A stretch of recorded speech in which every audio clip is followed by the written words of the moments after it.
कटाक्षेणापि वीक्षितुम् न क्षमन्ते विमतयः तमुपासे श्रियः पतिम् मयि स्थितो मदङ्गेषु स्वतन्त्रो व्याप्तवान् हरिः स विष्णुश्च स्वतन्त्रम् माम् स्वेच्छया वर्तयत्यजः स्वात्मनस्तस्य पूजा स्युः मनो वाक्कायवृत्तयः ममैताः इति कर्तारम् उद्देश्यम् च हरिम् स्मरेत्। श्रीगुरुभ्यो नमः। हरि ओम् हरि ओम्। ಆನಂದ ತೀರ್ಥ ಭಗವತ್ಪಾದಾಚಾರ್ಯರ ದಿವ್ಯವಾದ ಪರಂಪರೆಯಲ್ಲಿ ಶ್ರೀಮದ್ ಆನಂದ ತೀರ್ಥ ಭಗವತ್ಪಾದಾಚಾರ್ಯರನ್ನ ಸಾಕ್ಷಾತ್ತಾಗಿ ನೋಡಿ ಅವರ ಎದುರಿನಲ್ಲಿ ಪ್ರತ್ಯಕ್ಷವಾಗಿ ಕುಳಿತು ಪಾಠವನ್ನ ಕೇಳಿ ಶ್ರೀಮದಾಚಾರ್ಯರ ಗ್ರಂಥಗಳಿಗೆ ವ್ಯಾಖ್ಯಾನವನ್ನ ರಚನೆ ಮಾಡಿದಂತಹ ಮಹಾನುಭಾವರಾದ ಅನೇಕ ವಿಭೂತಿ ಪುರುಷರಿದ್ದಾರೆ, ತಪಸ್ವಿಗಳಿದ್ದಾರೆ, ಮಹಾದೇವತಾ ಪುರುಷರಿದ್ದಾರೆ. ಅಂತಹ ಮಹನೀಯರಲ್ಲಿ ಮೊಟ್ಟ ಮೊದಲಿಗರು ಎಲ್ಲ ಶಿಷ್ಯರಲ್ಲಿ ಅಗ್ರಗಣ್ಯರಾದವರು ಅಂತಂದರೆ ಪದ್ಮನಾಭ ತೀರ್ಥ ಶ್ರೀಪಾದಂಗಳವರು. ಪದ್ಮನಾಭ ತೀರ್ಥ ಶ್ರೀಪಾದಂಗಳವರು ಶ್ರೀಮದಾಚಾರ್ಯರ ಸಾಕ್ಷಾತ್ ಶಿಷ್ಯರು. ಪದ್ಮನಾಭ ತೀರ್ಥರು, ನರಹರಿ ತೀರ್ಥರು, ಮಾಧವ ತೀರ್ಥರು, ಅಕ್ಷೋಭ್ಯ ತೀರ್ಥರು ಅಂತ 4 ಜನ ಶಿಷ್ಯರು. ಅವರ ಭಾಗ್ಯ ಎಂತಹ ಭಾಗ್ಯ ಇರಬಹುದು ಅಂತ ಊಹಿಸಿಕೊಳ್ಳಿ. ಇವತ್ತು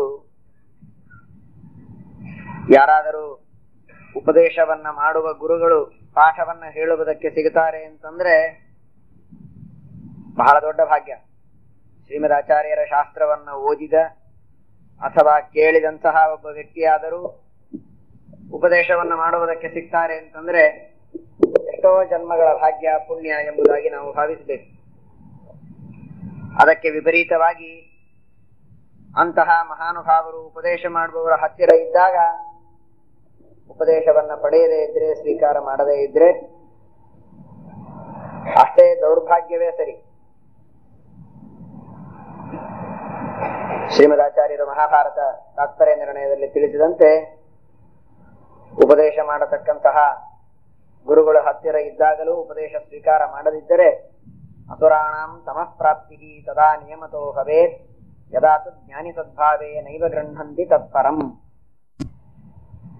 ಹತ್ತಿರದಲ್ಲಿ ಜ್ಞಾನಿಗಳಿದ್ದಾಗಲೂ ಉಪದೇಶ ಪಡೆಯದೇ ಇದ್ರೆ ಅಸುರರಿಗೆ ತಮಸ್ಸಾಗುವುದು ಹತ್ತಿರ ಬಂದಿದೆ ಅಂತ ಅರ್ಥ. ತಾತ್ಪರ್ಯ ಅದು ಅಷ್ಟು ದೊಡ್ಡ ಕುಕೃತ್ಯ, ಅಪರಾಧ. ಅದಕ್ಕೆ ವಿಪರೀತವಾಗಿ ಜ್ಞಾನಿಗಳು ಹತ್ತಿರದಲ್ಲಿದ್ದಾಗ ಉಪದೇಶ ಸ್ವೀಕಾರ ಮಾಡುವುದು ಅಷ್ಟೇ ದೊಡ್ಡ ಭಾಗ್ಯ. ಶ್ರೀಮದಾಚಾರ್ಯರು ಅನುವ್ಯಾಖ್ಯಾನದಲ್ಲಿ ಹೇಳ್ತಾರೆ, ನಿಜವಾಗಿ ಪಾಠ ಪ್ರವಚನವನ್ನ ಮಾಡಬೇಕು ಅಂತಾದರೆ, ಶ್ರವಣ ಮನನಗಳನ್ನ ಮಾಡಬೇಕು ಎಂಬ ಅಪೇಕ್ಷೆ ಇದ್ದರೆ ಯಾರ ಹತ್ರ ಮಾಡಬೇಕು ಅಂದ್ರೆ ಸರ್ವಜ್ಞರಾದಂತಹ ಗುರುಗಳು ಇದ್ದರೆ ಮಾತ್ರ ಶ್ರವಣ ಮನನಾದಿಗಳನ್ನ ಮಾಡಬೇಕು ಅಂತ ಹೇಳ್ತಾರೆ. ನಮ್ಮ ಯೋಗ್ಯತೆಯನ್ನ ತಿಳಿದುಕೊಂಡು ಅಪರೋಕ್ಷ ಜ್ಞಾನಿಗಳಾಗಿರತಕ್ಕಂತಹ ಮಹಾನುಭಾವರಾದ ಗುರುಗಳು ಯಾರೇ ದೊರಕಿದರೂ ಕೂಡ ಅವರಿಂದ ನಾವು ಉಪದೇಶವನ್ನು ಪಡೆಯಬಹುದು. ಆದರೆ ಅಂತಹ ಅಪರೋಕ್ಷ ಜ್ಞಾನಿಗಳಾದ ನಮ್ಮ ಸ್ವರೂಪ ಯೋಗ್ಯತೆಯನ್ನು ತಿಳಿದುಕೊಂಡಂತಹ ಗುರುಗಳು ನಮಗೆ ಸಿಗಬೇಕಾದರೆ ಎಷ್ಟೋ ಜನ್ಮಗಳ ಸಾಧನೆ, ಪುಣ್ಯ, ತಪಸ್ಸು ಸೇರಿಕೊಂಡು ಒಂದು ಕಡೆಗೆ ಬಂದಾಗ ಅಂತಹ ಗುರುಗಳು ನಮಗೆ ಸಿಗುತ್ತಾರೆ. ಇಲ್ಲದಿದ್ರೆ ಆ ಸ್ವರೂಪ ಯೋಗ್ಯತೆಯನ್ನ ತಿಳಿದುಕೊಂಡು ನಮಗೆ ಉಪದೇಶ ಮಾಡುವ ಗುರುಗಳೇ ಸಿಗೋದಿಲ್ಲ. ಯೋಗ್ಯರಾದ ಗುರುಗಳು ಸಿಗಬೇಕಾದ್ರೆ ಎಷ್ಟು ಸಾಧನೆ ಮಾಡಬೇಕು ಇದನ್ನು ತಿಳಿದುಕೊಳ್ಳಿ.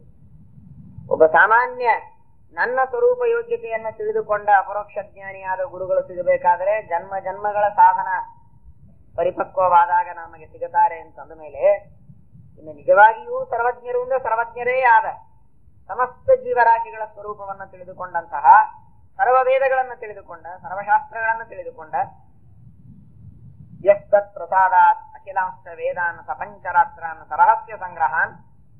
ಶತಕೋಟಿ ವಿಸ್ತೀರ್ಣವಾದ ಪಂಚರಾತ್ರ, ಮಹಾಭಾರತ, ರಾಮಾಯಣ ಎಲ್ಲವನ್ನೂ ತಮ್ಮ ಬುದ್ಧಿಯಲ್ಲಿ ಹಿಡಿದಿಟ್ಟುಕೊಂಡಂತಹ ಪರಮ ಸರ್ವಜ್ಞ ಶ್ರೇಷ್ಠರಾದ ಶ್ರೀಮದಾನಂದ ತೀರ್ಥ ಭಗವತ್ಪಾದಾಚಾರ್ಯರೇ ನೇರವಾಗಿ ನಮಗೆ ಉಪದೇಶ ಮಾಡತಕ್ಕಂತಹ ಗುರುಗಳಾಗಿ ಸಿಗಬೇಕು ಅಂತಾದರೆ ಎಂತಹ ದೊಡ್ಡ ಭಾಗ್ಯ ಇರಬೇಕು. ಪದ್ಮನಾಭ ತೀರ್ಥರಿಗೆ, ನರಹರ ತೀರ್ಥರು, ಮಾಧವ ತೀರ್ಥರು, ಅಕ್ಷೋಭ್ಯ ತೀರ್ಥರು ಇವರಿಗೆಲ್ಲ ಅಷ್ಟು ದೊಡ್ಡ ಭಾಗ್ಯ.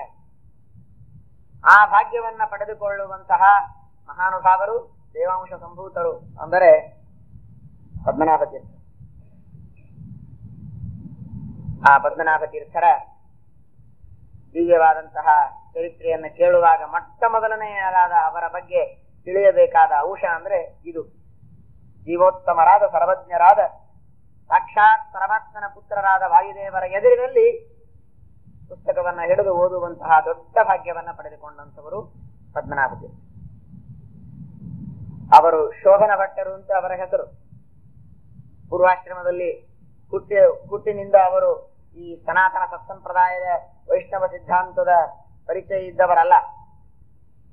ಮಾರ್ಗ ಸಂಪ್ರದಾಯದಲ್ಲಿ ಹುಟ್ಟು ಬೆಳೆದಂಥವರು. ಶೋಭನೋಪಪದ ಭಟ್ಟನಾಮಕಃ ಯೋ ಗೋದಾಯ ಉಪಾಯೋ, ಗೋದಾವರಿ ತೀರದವರು. ಗೋದಾವರಿ ತೀರದ ಆ ಪದ್ಮನಾಭ ತೀರ್ಥರು ಶೋಭನ ಭಟ್ಟರು ಎಂಬ ಹೆಸರಿನಲ್ಲಿ ತಮ್ಮ ಪರಂಪರೆಯನ್ನ ನಡೆಸಿಕೊಂಡು ಬಂದಂಥವರು. ಶ್ರೀಮದಾನಂದ ತೀರ್ಥ ಭಗವತ್ಪಾದಾಚಾರ್ಯರ ದಿವ್ಯವಾದ ಪ್ರವಚನ ಮಾಡುವ, ವೇದಗಳ ಅರ್ಥವನ್ನ ವರ್ಣನೆ ಮಾಡತಕ್ಕಂತಹ, ಸೂತ್ರಗಳಿಗೆ ಶ್ರುತಿ ಹಾಗೂ ಸ್ಮೃತಿ ಪುರಾಣಗಳ ಪ್ರಮಾಣಗಳನ್ನು ಉಪಬೃಂಹಣ ಮಾಡಿ ವ್ಯಾಖ್ಯಾನ ಮಾಡುವ ಅಭೂತಪೂರ್ವವಾದ ಶೈಲಿಯನ್ನ ಕೇಳಿ ಆಕೃಷ್ಟೋಸ್ತೆ ಗುಣೈ, ಆ ಶ್ರೀಮದಾಚಾರ್ಯರ ಗುಣಗಳು ಆ ಶೋಭನ ಭಟ್ಟರನ್ನ ಸೆಳೆದು ತಂದವಂತೆ ಶ್ರೀಮದಾಚಾರ್ಯರ ಹತ್ತಿರ. ಶ್ರೀಮದಾಚಾರ್ಯರು ಪತ್ರ ಬರೆದು ಕಳಿಸಲಿಲ್ಲ, ಯಾರು ಅವರನ್ನ ಬರುವುದಕ್ಕೆ ಒತ್ತಾಯ ಮಾಡಿದ್ದಲ್ಲ. ಆಕೃಷ್ಟೋಸ್ತೆ ಗುಣೈ, ಶ್ರೀಮದಾಚಾರ್ಯರ ಗುಣಗಳಿಂದ ಅವರ ಮನಸ್ಸು ಸೆಳೆದು ಶ್ರೀಮದಾಚಾರ್ಯರ ಪಾದಕ್ಕೆ ಬಂದು ಎರಗುತ್ತಾರೆ. ಅಂತಹ ಗುಣಗಳನ್ನ ಕಾಣುವ, ಶ್ರೀಮದಾಚಾರ್ಯರ ಗುಣಗಳನ್ನ ಸರಿಯಾಗಿ ತಿಳಿಯುವಂತಹ ಮಹಾಯೋಗ್ಯತೆಯನ್ನ ಪಡೆದುಕೊಂಡಂತಹ ಪದ್ಮನಾಭ ತೀರ್ಥರು ಶ್ರೀಮದಾಚಾರ್ಯರ ಹತ್ತಿರ ಬಂದು ಅವರ ಉಪದೇಶವನ್ನ ಕೇಳಿ ತಮಗಿರುವ ಸಂಶಯಗಳನ್ನ ಎಲ್ಲವನ್ನೂ ಪರಿಹಾರ ಮಾಡಿಕೊಂಡು ಶ್ರೀಮದಾಚಾರ್ಯರ ಜೊತೆಗೆ ಪೂರ್ವಾಶ್ರಮದಲ್ಲಿ ಶೋಭನ ಭಟ್ಟರಾಗಿರುವಾಗಲೇ ಅವರ ಜೊತೆಗೆ ಇದ್ದು ಶ್ರೀಮದಾಚಾರ್ಯರು ಹೇಳತಕ್ಕಂತಹ ಪ್ರವಚನ, ಅವರು ಹೇಳತಕ್ಕಂತಹ ಶಾಸ್ತ್ರದ ಉಪದೇಶದ ಬಗ್ಗೆ ಸಭೆಗಳಲ್ಲಿ ಹೋಗಿ ಸ್ವತಃ ತಾವು ಸಾರಿ ಸಾರಿ ಹೇಳ್ತಾ ಇದ್ದರಂತೆ ಪದ್ಮನಾಭ ತೀರ್ಥರು. ಸ್ವತಃ ಮಹಾವಿದ್ವಾಂಸರು. ಯತ್ರೈ ಸಕಲ ಪಕ್ಷ ಶಿಕ್ಷಕ. ಇವತ್ತು ರಾಯಣಾಚಾರ್ಯರ ಬಗ್ಗೆ ನಾವು ಕೇಳ್ತೇವೆ. ಸಂಪೂರ್ಣವಾಗಿರತಕ್ಕಂತಹ ವೇದಗಳಿಗೆ ಭಾಷ್ಯವನ್ನು ಬರೆದಿದ್ದಾರೆ. ಕೇವಲ ವೇದಗಳು ಅಂತಂದ್ರೆ ಸಂಹಿತೆಗಳು ಮಾತ್ರ ಅಲ್ಲ, ವೇದದಲ್ಲಿರುವ ಬ್ರಾಹ್ಮಣ, ವೇದದಲ್ಲಿರುವ ಆರಣ್ಯಕ ಭಾಗ, ಸಂಹಿತೆ, ಉಪನಿಷತ್ತು ಎಲ್ಲದಕ್ಕೂ ಕೂಡ ನಾವು ರಾಯಣಾಚಾರ್ಯರ ಭಾಷ್ಯವನ್ನು ಕಾಣುತ್ತೇವೆ. ವೇದದ ಎಲ್ಲಾ ಸಂಹಿತೆಗಳು, ಎಲ್ಲ ಶಾಖೆಗಳು, ಅದರ ಎಲ್ಲ ಭಾಗ, ಉಪಶಾಖ ಎಲ್ಲದಕ್ಕೂ ಕೂಡ ಇಷ್ಟು ಅರ್ಥವನ್ನ ತಿಳಿದುಕೊಂಡು ನಮ್ಮ ಜೀವನದಲ್ಲಿ ಸಾಧನೆಯನ್ನ ಮಾಡಿದ ಪಂಡಿತರು ಇನ್ಯಾರಿಲ್ಲ ಅಂತ ನಾವು ಅನ್ಕೊಳ್ತೇವೆ. ಆದ್ರೆ ನಾರಾಯಣ ಪಂಡಿತಾಚಾರ್ಯರು ಹೇಳ್ತಾರೆ, ಯತ್ರೈ ಸಕಲ ಪಕ್ಷ ಶಿಕ್ಷಕ ತತ್ರ ಸಂಸದಿ ವರಿಷ್ಠ ಸಮ್ಮತ. ವೇದದ ಎಲ್ಲ ತರಹದ ಶಾಖೆಗಳ ಪಾಠವನ್ನ ಹೇಳತಕ್ಕಂತಹ, ಪ್ರವಚನವನ್ನ ಮಾಡುವ ಮಹಾ ಸಾಮರ್ಥ್ಯ ಇವರಿಗಿದೆ ಅನ್ನೋದನ್ನ ಎಲ್ಲಾ ಜ್ಞಾನಿಗಳು ನಂಬಿದ್ರ. ಯಾವುದೇ ವೇದದ ವಿಷಯದೊಳಗೆ ಏನಾದರೂ ಸಂದೇಹ ಬಂದ್ರೆ ಇಡೀ ಭರತ ಖಂಡದಲ್ಲಿ ನಿರ್ಣಯ ಮಾಡತಕ್ಕಂತಹ ವ್ಯಕ್ತಿ ಇದ್ರೆ ಶೋಭನ ಭಟ್ಟರು ಅಂತನ್ನುವಷ್ಟು ಅವರ ಬಗ್ಗೆ ಜನರಿಗೆಲ್ಲ ಅಭಿಪ್ರಾಯ. ಯತ್ರೈ ಸಕಲ ಪಕ್ಷ ಶಿಕ್ಷಕ ತತ್ರ ಸಂಸದಿ ವರಿಷ್ಠ ಸಮ್ಮತ. ಯಾರು ವರಿಷ್ಠರು, ಸ್ವಯಂ ಪಂಡಿತರೋ, ಸ್ವಯಂ ಜ್ಞಾನಿಗಳೋ ಅಂಥವರಿಗೆ ಇವರ ಬಗ್ಗೆ ಅಂತಹ ಸಂಪ್ರತಿಪತ್ತಿ, ಅಂತಹ ವಿಶ್ವಾಸ. ನಾರಾಯಣ ಪಂಡಿತಾಚಾರ್ಯರು ಪದ್ಮನಾಭ ತೀರ್ಥರ ಬಗ್ಗೆ ಸ್ತೋತ್ರವನ್ನ ಮಾಡಬೇಕಾದರೆ, ವರ್ಣನೆಯನ್ನ ಮಾಡಬೇಕಾದರೆ ಮನಸ್ಸು ಬಿಚ್ಚಿ ವರ್ಣನೆಯನ್ನು ಮಾಡ್ತಾರೆ. ಪದ್ಮನಾಭ ತೀರ್ಥರ ವೈಶಿಷ್ಟ್ಯ ಏನು ಅಂತನ್ನೋದಕ್ಕೆ ಇವತ್ತು ಪದ್ಮನಾಭ ತೀರ್ಥ ವಿಜಯ ಅಂತ ದೊಡ್ಡ ಗ್ರಂಥ ಮಾಡಬಹುದಾಗಿತ್ತು. ಅವರು ಮಾಡಿದಂತಹ ದೇಶ ದಿಗ್ವಿಜಯ, ಅವರು ಮಾಡಿದಂತಹ ವಾದಿ ನಿಗ್ರಹ, ಅವರು ಮಾಡಿರತಕ್ಕಂತಹ ಅನೇಕ ಪವಾಡಗಳನ್ನ ಬರೆಯಬಹುದಾದ ದೊಡ್ಡ ಪದ್ಮನಾಭ ತೀರ್ಥ ವಿಜಯ ಅಂತ ಮಾಡಬಹುದಾಗಿತ್ತು. ದೊಡ್ಡ ಗ್ರಂಥ ಇವತ್ತು ನಮಗೆ ಉಪಲಬ್ಧವಾಗಿಲ್ಲ. ಆದರೆ ಪದ್ಮನಾಭ ತೀರ್ಥರ ಬಗ್ಗೆ ಮಹಾನುಭಾವರು ಗ್ರಂಥಗಳನ್ನು ಬರೆದಿರ್ಲಿಕ್ಕೂ ಸಾಕು.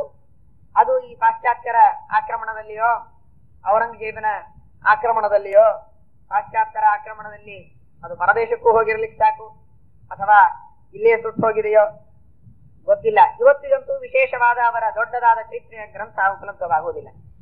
ಆದರೆ ನಮ್ಮೆಲ್ಲರಿಗೆ ಅಭಿಮಾನದ ಸಂಗತಿ, ನಮ್ಮೆಲ್ಲರಿಗೆ ಅಭಿಮಾನದ ವಿಷಯ ಅಂದರೆ ಶ್ರೀಮದ್ ಆನಂದ ತೀರ್ಥ ಭಗವತ್ಪಾದಾಚಾರ್ಯರ ದಿವ್ಯವಾದ ಚರಿತ್ರೆಯನ್ನ ಹೇಳತಕ್ಕಂತಹ ಗ್ರಂಥ ಸುಮಧ್ವ ವಿಜಯ ಗ್ರಂಥ.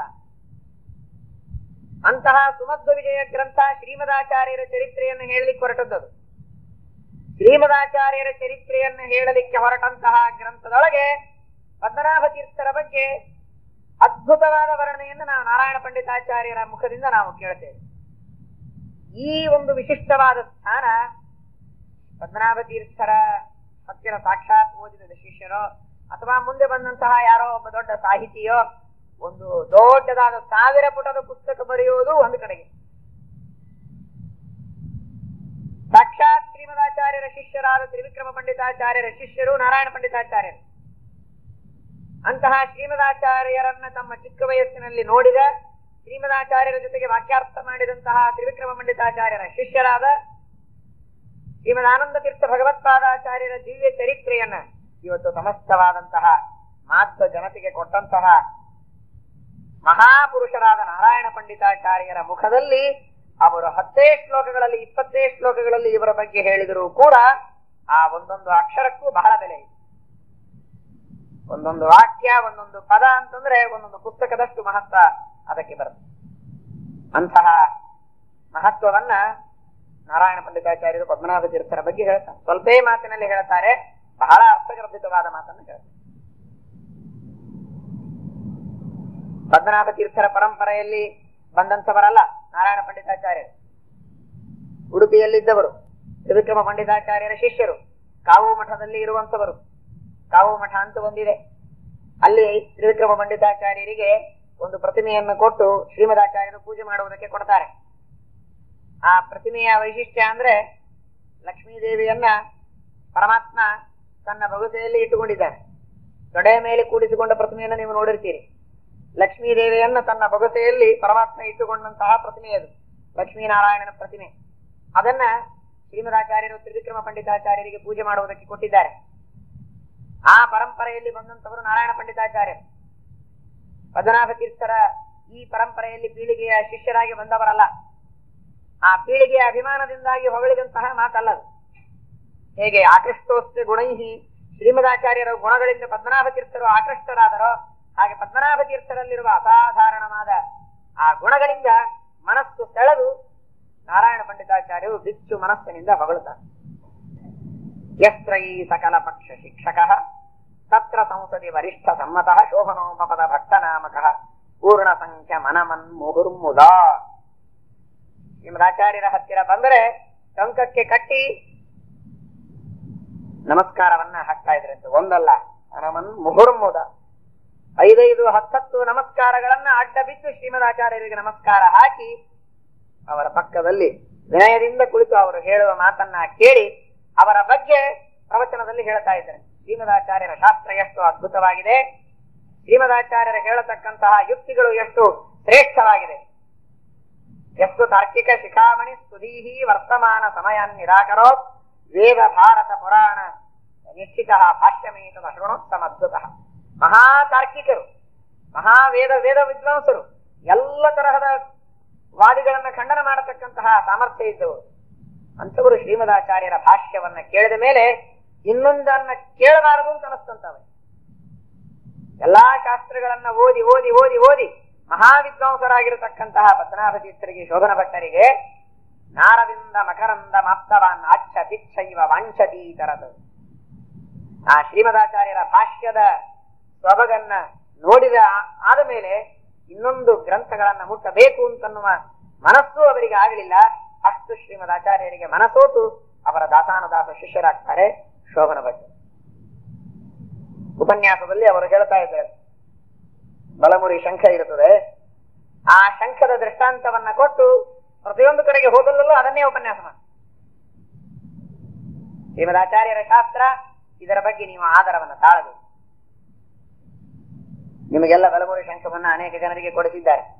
ಅದರ ಮಹತ್ವ ಸರಿಯಾಗಿ ತಿಳಿದುಕೊಳ್ಳಬೇಕು. ಸುಣ್ಣ ಮಾಡತಕ್ಕಂತಹ ವ್ಯಕ್ತಿ ಅದನ್ನು ಎಷ್ಟು ಕೊಟ್ಟಿದರೂ ಸುಣ್ಣ ಆಗಲಿಲ್ಲ, ಏನ್ ಮಾಡೋದು ಇಂತಹ ಶಂಖ ತೆಗೆದುಕೊಂಡು ಅಂತ ದೀಪಿಯಾಗ ಎಸದನಂತೆ.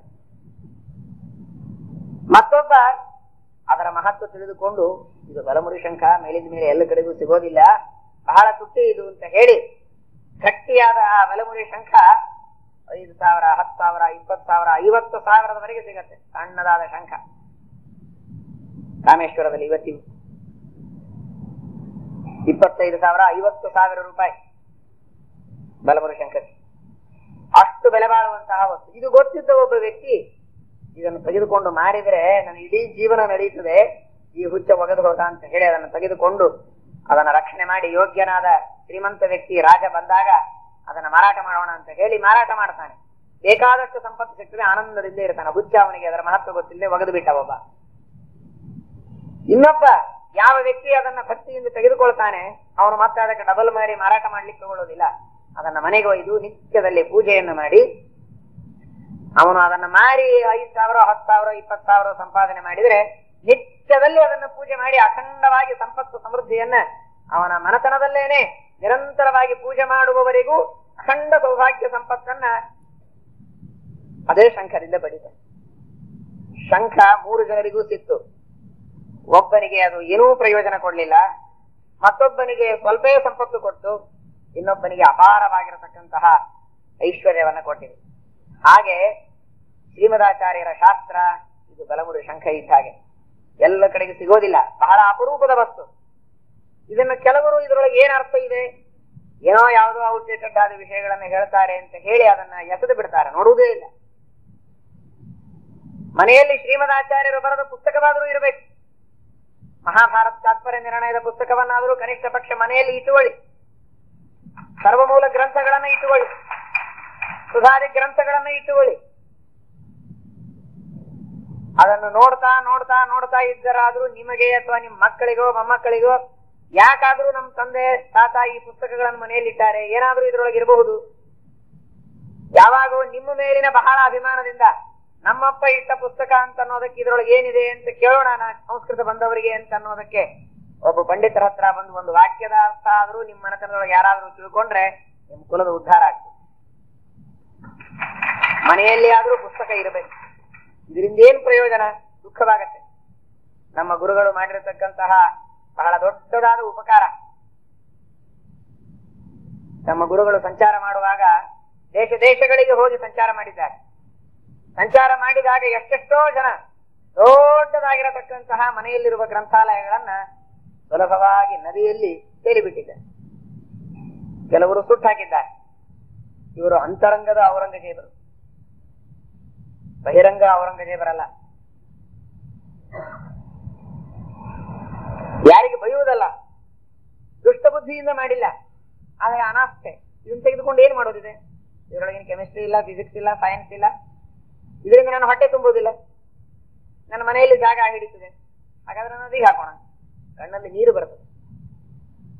ಸತ್ಯಪರಾಕ್ರಮರು, ಸತ್ಯಪರಾಯಣರು ಅವರು ಬರೆದಂತಹ ಗ್ರಂಥಗಳನ್ನ ನಾವು ಓದ್ತೇವೆ.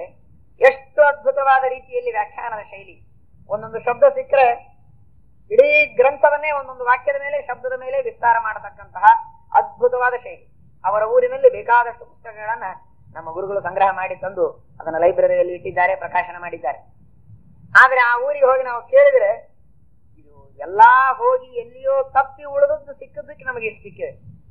ಅವರು ಹೇಳ್ತಾ ಇದ್ರು ಏನು ಅಂದ್ರೆ, ಪ್ರತಿ ವರ್ಷ ಒಂದು ಕಾರ್ಯಕ್ರಮ, ಮಹಾಪೂರ್ ಬರ್ಬೇಕು. ಆ ಊರಲ್ಲಿ ನದಿ ಇದೆ, ನದಿಯಲ್ಲಿ ಮಹಾಪೂರ್ ಬಂದಾಗ ಏನಾದ್ರೂ ಹೋಗಿ ಮರದ ಭಾಗನ ಅದೆಲ್ಲ ಕೊಡೋದಿರ್ತದಲ್ಲ, ಹಾಗೆ ಮನೆಯಲ್ಲಿರುವ 1 ಚೀಲ 2 ಚೀಲ ಗೋಣಿ ಚೀಲ ಹಾಕೋದು. ವರ್ಷ ಒಂದು ಸ್ವಲ್ಪ ಸ್ವಲ್ಪ ಹಾಕಿ ನಮ್ಮ ಮನೆಯೆಲ್ಲ ಖಾಲಿ ಮಾಡ್ಕೊಂಡಿವಿ ಅಂತ ಹೇಳ್ತಾರೆ.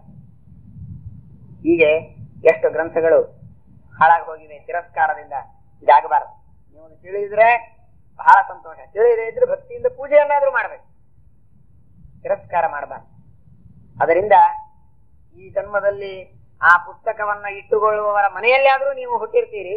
ಆ ಪುಸ್ತಕದ ತಿರಸ್ಕಾರವನ್ನು ಮಾಡಿದರೆ, ಶಾಸ್ತ್ರಕ್ಕೆ ಅವಹೇಳನ ಮಾಡಿದರೆ ಜನ್ಮಾಂತರಕ್ಕೂ ಶಾಸ್ತ್ರದ ಜ್ಞಾನ ಆಗಲಿಕ್ಕೆ ಸಾಧ್ಯ ಇಲ್ಲ, ಮಹಾಶಾಪ ಆಗತ್ತೆ. ಆದ್ದರಿಂದ ಯಸ್ತ್ರ ಈ ಸಕಲ ಪಕ್ಷ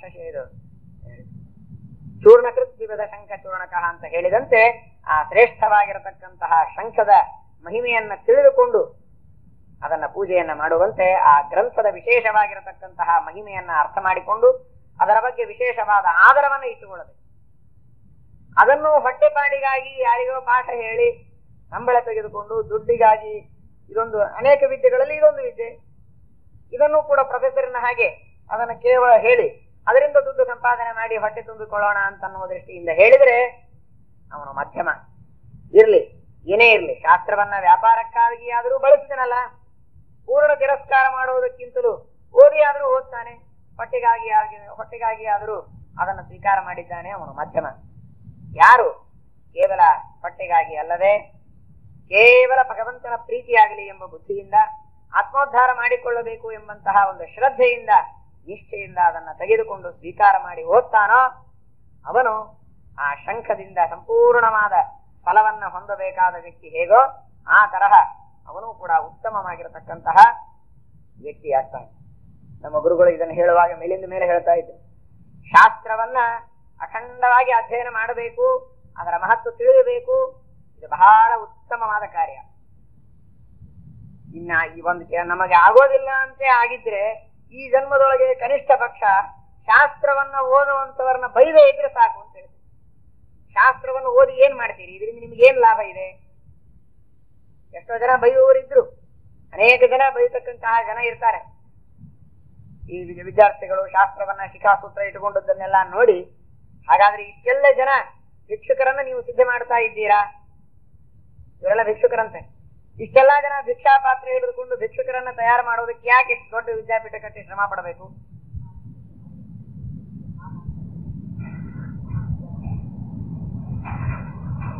ಹೀಗೆಲ್ಲ ಮಾತನಾಡಿದ್ರೆ ದೊಡ್ಡ ಅಪಚಾರವಾಗಿದೆ.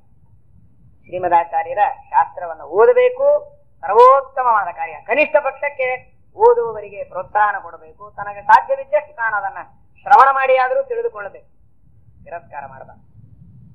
ಅದನ್ನ ಪದ್ಮನಾಭ ತೀರ್ಥರು ಅರ್ಥಾತ್ ಶೋಭನ ಭಟ್ಟಾಚಾರ್ಯರು ಶ್ರೀಮದಾಚಾರ್ಯರು ಹೋದಲ್ಲೆಲ್ಲ ಆ ಶ್ರೀಮದಾಚಾರ್ಯರ ಉಪನ್ಯಾಸವಾದ ಮೇಲೆ ಪದ್ಮನಾಭ ತೀರ್ಥರ ಎದ್ದು ಶ್ರೀಮದಾಚಾರ್ಯರ ಶಾಸ್ತ್ರದ ಮಹಿಮೆಯನ್ನು ಕೊಂಡಾಡ್ತಾ ಇದ್ದಾರೆ.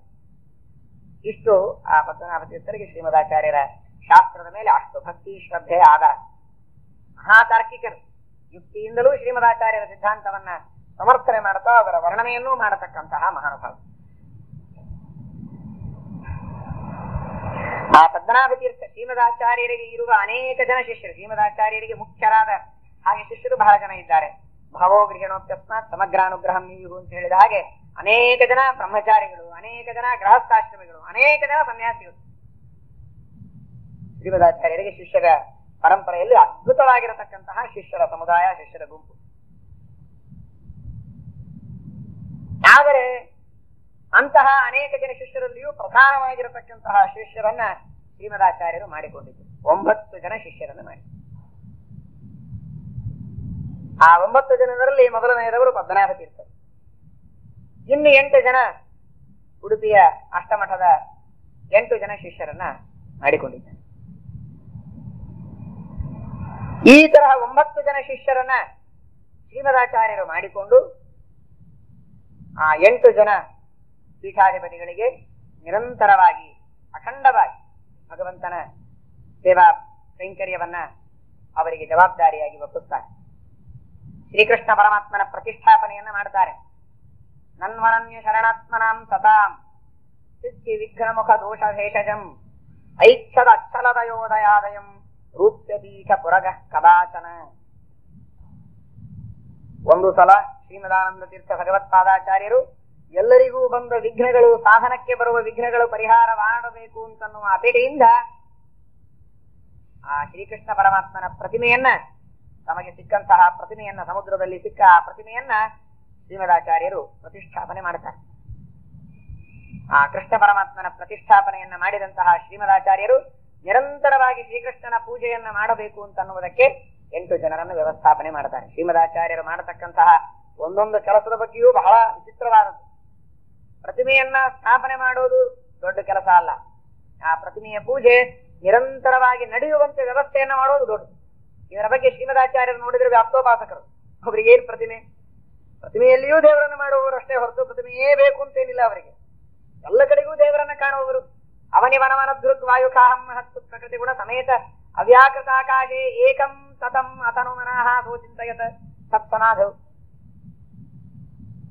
ಕಣ್ಣು ಮುಚ್ಚಿ ಅವರು ಕುಳಿತರೆ ಅನಂತವಾದ ಬ್ರಹ್ಮಾಂಡದಲ್ಲಿ, ಬ್ರಹ್ಮಾಂಡದ ಹೊರಗಿರುವ ಬ್ರಹ್ಮಾಂಡದ ಆವರಣಗಳಲ್ಲಿ ವ್ಯಾಪ್ತವಾದ ಅಪರಿಮಿತವಾದ ಆ ಭಗವಂತನ ರೂಪವನ್ನು ಚಿಂತನೆ ಮಾಡುವ ಶ್ರೀಮದಾಚಾರ್ಯರಿಗೆ ಪ್ರತಿಮೆಯೇ ಬೇಕು ಅಂತಿಲ್ಲ ಅವರು. ಆದರೆ ಶ್ರೀಮದಾಚಾರ್ಯರು ಪ್ರತಿಮೆಯಲ್ಲಿಯೂ ಭಗವಂತನ ಉಪಾಸನೆಯನ್ನು ಮಾಡ್ತಾರೆ. ಭಕ್ತರ ಉದ್ಧಾರಕ್ಕಾಗಿ ಅಂತಹ ಪ್ರತಿಮೆಯ ಪ್ರತಿಷ್ಠಾಪನೆಯನ್ನು ಮಾಡ್ತಾರೆ. ದೇವಸ್ಥಾನಗಳ ನಿರ್ಮಾಣವನ್ನು ಮಾಡಿದರು, ಜೀರ್ಣೋದ್ಧಾರವನ್ನು ಮಾಡಿದರು. ಇದು ಶ್ರೀಮದಾಚಾರ್ಯರ ಜೀವನದ ಇತಿಹಾಸವನ್ನು ನಾವು ತಿಳಿಯುವಾಗ ಇದೊಂದು ದೊಡ್ಡದಾದ ಅವರಲ್ಲಿರತಕ್ಕಂತಹ ಚಾರಿತ್ರಿಕವಾದ ಗುಣ.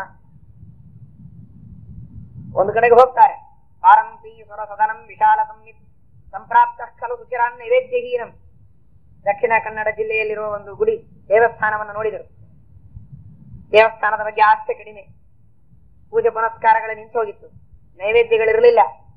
ಶ್ರೀಮದಾಚಾರ್ಯರು ನಿಂತ ನೆಲದಲ್ಲಿ ಕಾಲು ತೆಗೆಯದೆ ಈ ಕ್ಷಣಕ್ಕಿಲ್ಲಿರತಕ್ಕಂತಹ ರಾಜರ್ಯಾರು, ಮುಖ್ಯಸ್ಥರ್ಯಾರು, ಗ್ರಾಮದ ಮುಖಂಡರ್ಯಾರು ಅವರನ್ನ ಕರೆಸಿ ಮಧ್ಯಾಹ್ನದೊಳಗೆ ಇಲ್ಲೆಲ್ಲಾ ಸ್ವಚ್ಛ ಆಗಬೇಕು, ಪೂಜೆ ಪ್ರಾರಂಭವಾಗಬೇಕು, ನೈವೇದ್ಯ ಪ್ರಾರಂಭವಾಗಬೇಕು, ಬಲಿ ಪ್ರಾರಂಭವಾಗಬೇಕು, ಭೂತ ಬಲಿ ಏನಾಗಬೇಕು ಅದಾಗಬೇಕು, ರಥೋತ್ಸವ ಆಗಬೇಕು, ಏನೇನು ಈ ದೇವಸ್ಥಾನದ ಉತ್ಸವಗಳು ದ್ವಾಪರ ಯುಗದಲ್ಲಿ ಪ್ರತಿಷ್ಠಾಪಿತವಾದ ಆ ಪ್ರತಿಮೆ ನಿರಂತರವಾಗಿ ಪೂಜೆ ನಡೆಯುತ್ತಾ ಬರ್ತಾ ಇತ್ತು. ಯಾವುದೂ ನಿಲ್ಲಿಕ್ಕಿಲ್ಲ ಅಂತ ಅಲ್ಲಿ ಪೂಜೆಯನ್ನ ಪ್ರಾರಂಭ ಮಾಡಿಸಿ ನೈವೇದ್ಯ ಬಲಿಗಳನ್ನ ಸಮರ್ಪಣೆ ಮಾಡಿಸಿ ಆಮೇಲೆ ಮುಂದೆ ತಮ್ಮ ದಿಗ್ವಿಜಯರಾಮದೇವರ ಪೂಜೆಗೆ ತಾವು ತೆರಳುತ್ತಾರೆ. ಶ್ರೀಮದಾನಂದ ತೀರ್ಥ ಭಗವತ್ಪಾದಾಚಾರ್ಯರು ಸಮುದ್ರ ವಿಜಯದಲ್ಲಿ ಹೇಳ್ತಾರೆ, ಪಾರಂತಿ ಸ್ವರಸತನಂ ವಿಶಾಲ ಸಂವಿತ್ ಸಂಪ್ರಾಪ್ತ ಖಲು ಸುಚಿರಾನ್ ನಿವೇದ್ಯಹೀನಂ ಗ್ರಾಮ್ಯಾಗ್ರ ಕ್ಷಿತಿಪತಿವಿರ್ ದಿನಾರ್ಥ ಮಾತ್ರ ತದ್ಭೂತಿ ವ್ಯಜಿತ ಸಭೂತವಲ್ಯನಲ್ಪಾಹ. ಹೀಗೆ ಆ ಶ್ರೀಮದಾಚಾರ್ಯರು ಅನಲ್ಪನಾಗಿರತಕ್ಕಂತಹ ಪರಮಾತ್ಮ, ಪರಿಪೂರ್ಣನಾದ ಭಗವಂತ, ಅನಲ್ಪಃ ಭಗವಾನ್ ಪರಿಪೂರ್ಣೋ ಭಗವಾನ್ ದಿಗ್ವಿಜಯರಾಮ ಪೂಜ್ಯತ್ವೇನ ಯಾವ ಶ್ರೀಮದಾಚಾರ್ಯರಲ್ಲಿದ್ದಾನೋ ಅಂತಹ ಅನಲ್ಪರಾದ ಶ್ರೀಮದಾಚಾರ್ಯರು ಈ ವ್ಯವಸ್ಥೆಯನ್ನು ಮಾಡಿಕೊಡ್ತಾರೆ. ಹಾಗೆ ಯಾವುದೋ ಅದು ತಾವೇ ಪ್ರತಿಷ್ಠಾಪನೆ ಮಾಡಿದ್ದು, ಪಾಂಡವರು ಪ್ರತಿಷ್ಠಾಪನೆ ಮಾಡಿದಂತಹ ಪ್ರತಿಮೆಗಳು. ಹಾಗೆ ಇದು ಸ್ವತಃ ತಾವೇ ಮಾಡಿದ ಪ್ರತಿಮೆ. ಆ ಪ್ರತಿಮೆಗೆ 2 ಗಂಟೆಗೆ ಪೂಜೆ ಆಗಬೇಕು. ಶ್ರೀಮದಾಚಾರ್ಯರ ನೋಡಿ, ಒಂದು ಕಡೆಗೆ ಅವರ ಯುಕ್ತಿಯ ಅದ್ಭುತವಾದಂತಹ ಪ್ರತಿಭೆ, ಮಹಾವಾಕ್ಯಾರ್ಥ, ಬೌದ್ಧಾದಿ ಮತಗಳ ಖಂಡನ ಇವುಗಳನ್ನು ಮಾಡುವುದು ಒಂದು ಕಡೆಗೆ, ಆದರೆ ತಂತ್ರದೊಳಗೆ ಪೂಜೆಯೊಳಗೆ ಅಷ್ಟೇ ನಿಷ್ಠೆಯನ್ನ ಅವರು ಭಕ್ತರಿಗೆ ಕಲಿಸಿ ಹೋಗಿದ್ದಾರೆ. 2 ಗಂಟೆಗೆ ಪೂಜೆ ಆಗಬೇಕು. 2 ಗಂಟೆಗೆ ಪೂಜೆ ಆಗಬೇಕು ಅಂದ್ರೆ 8 ಜನರನ್ನು ನೇಮನ ಮಾಡಿ ಒಬ್ಬೊಬ್ಬರು 2 ತಾಸು ಪೂಜೆಯನ್ನ ಮಾಡಬೇಕು. ನಿರಂತರವಾಗಿ ಬೆಳಗಿನಿಂದ ರಾತ್ರಿಯವರೆಗೆ ಅಖಂಡವಾಗಿ ಪೂಜೆಯನ್ನ ಮಾಡಬೇಕು ಅಂತನ್ನುವುದಕ್ಕೆ 8 ಜನ ಬಾಲ ಯತಿಗಳನ್ನೇ ತಾವು ಸ್ವತಃ ಮಾಡಿ ಅವರಿಗೆ ಆಶ್ರಮ ಕೊಟ್ಟು ಅವರಿಗೆಲ್ಲ ಪೀಠವನ್ನ ಕೊಟ್ಟು ಆ ಪೂಜಾ ಜವಾಬ್ದಾರಿಯನ್ನ ಒಪ್ಪಿಸಿ ಅಲ್ಲಿ ಏನ್ ಮಾಡಬೇಕು. ಇಡೀ ದೇಶದಲ್ಲಿ ಸಂಚಾರ ಮಾಡಿ ಧರ್ಮದ ಪ್ರಚಾರವಾಗದ ಹೊರತು ಒಂದೇ ಕಡೆಗೆ ಇದ್ದಲ್ಲಿಯೇ ಹೋಗಿ ನಾವೆಲ್ಲ ತತ್ವವನ್ನು ತಿಳಿದುಕೊಳ್ತೇವೆ ಅಂತನ್ನುವಷ್ಟು ಅನುಕೂಲತೆಗಳಿಲ್ಲ, ಅಂತಹ ಆಸ್ತೆ ಇಲ್ಲ. ಇದ್ದಲ್ಲಿಯೇ ಶ್ರೀಕೃಷ್ಣ ಪರಮಾತ್ಮನ ದರ್ಶನವನ್ನ ಮಾಡಿಕೊಂಡು ನಮ್ಮ ವಿಘ್ನಗಳನ್ನು ಪರಿಹಾರ ಮಾಡಿಕೊಳ್ತೇವೆ ಅಂತ ಅನ್ನುವ ಯೋಗ್ಯತೆ ಇಡೀ ದೇಶದ ಜನರಿಗೆಲ್ಲ ಬರ್ಲಿಕ್ಕೆ ಆಗಲಿಕ್ಕಿಲ್ಲ. ಹಾಗಾದ್ರೆ ಏನ್ ಮಾಡಬೇಕು ಅಂತ ಹೇಳಿ ಶ್ರೀಮದಾಚಾರ್ಯರು ಪದ್ಮನಾಭ ತೀರ್ಥರಿಗೆ ಆ ಜವಾಬ್ದಾರಿಯನ್ನು ಕೊಡ್ತಾರೆ. ಪದ್ಮನಾಭ ತೀರ್ಥರಿಗೆ ಅದಕ್ಕಾಗಿ ಪದ್ಮನಾಭ ತೀರ್ಥ ಕೊಟ್ಟಂತಹ ದೇವರ ಹೆಸರು ದಿಗ್ವಿಜಯರಾಮದೇವರು ಅಂತ. ದಿಗ್ವಿಜಯರಾಮದೇವರು ಅಂತನ್ನುವ ಹೆಸರು ಸೂಚನೆ ಮಾಡುತ್ತೆ.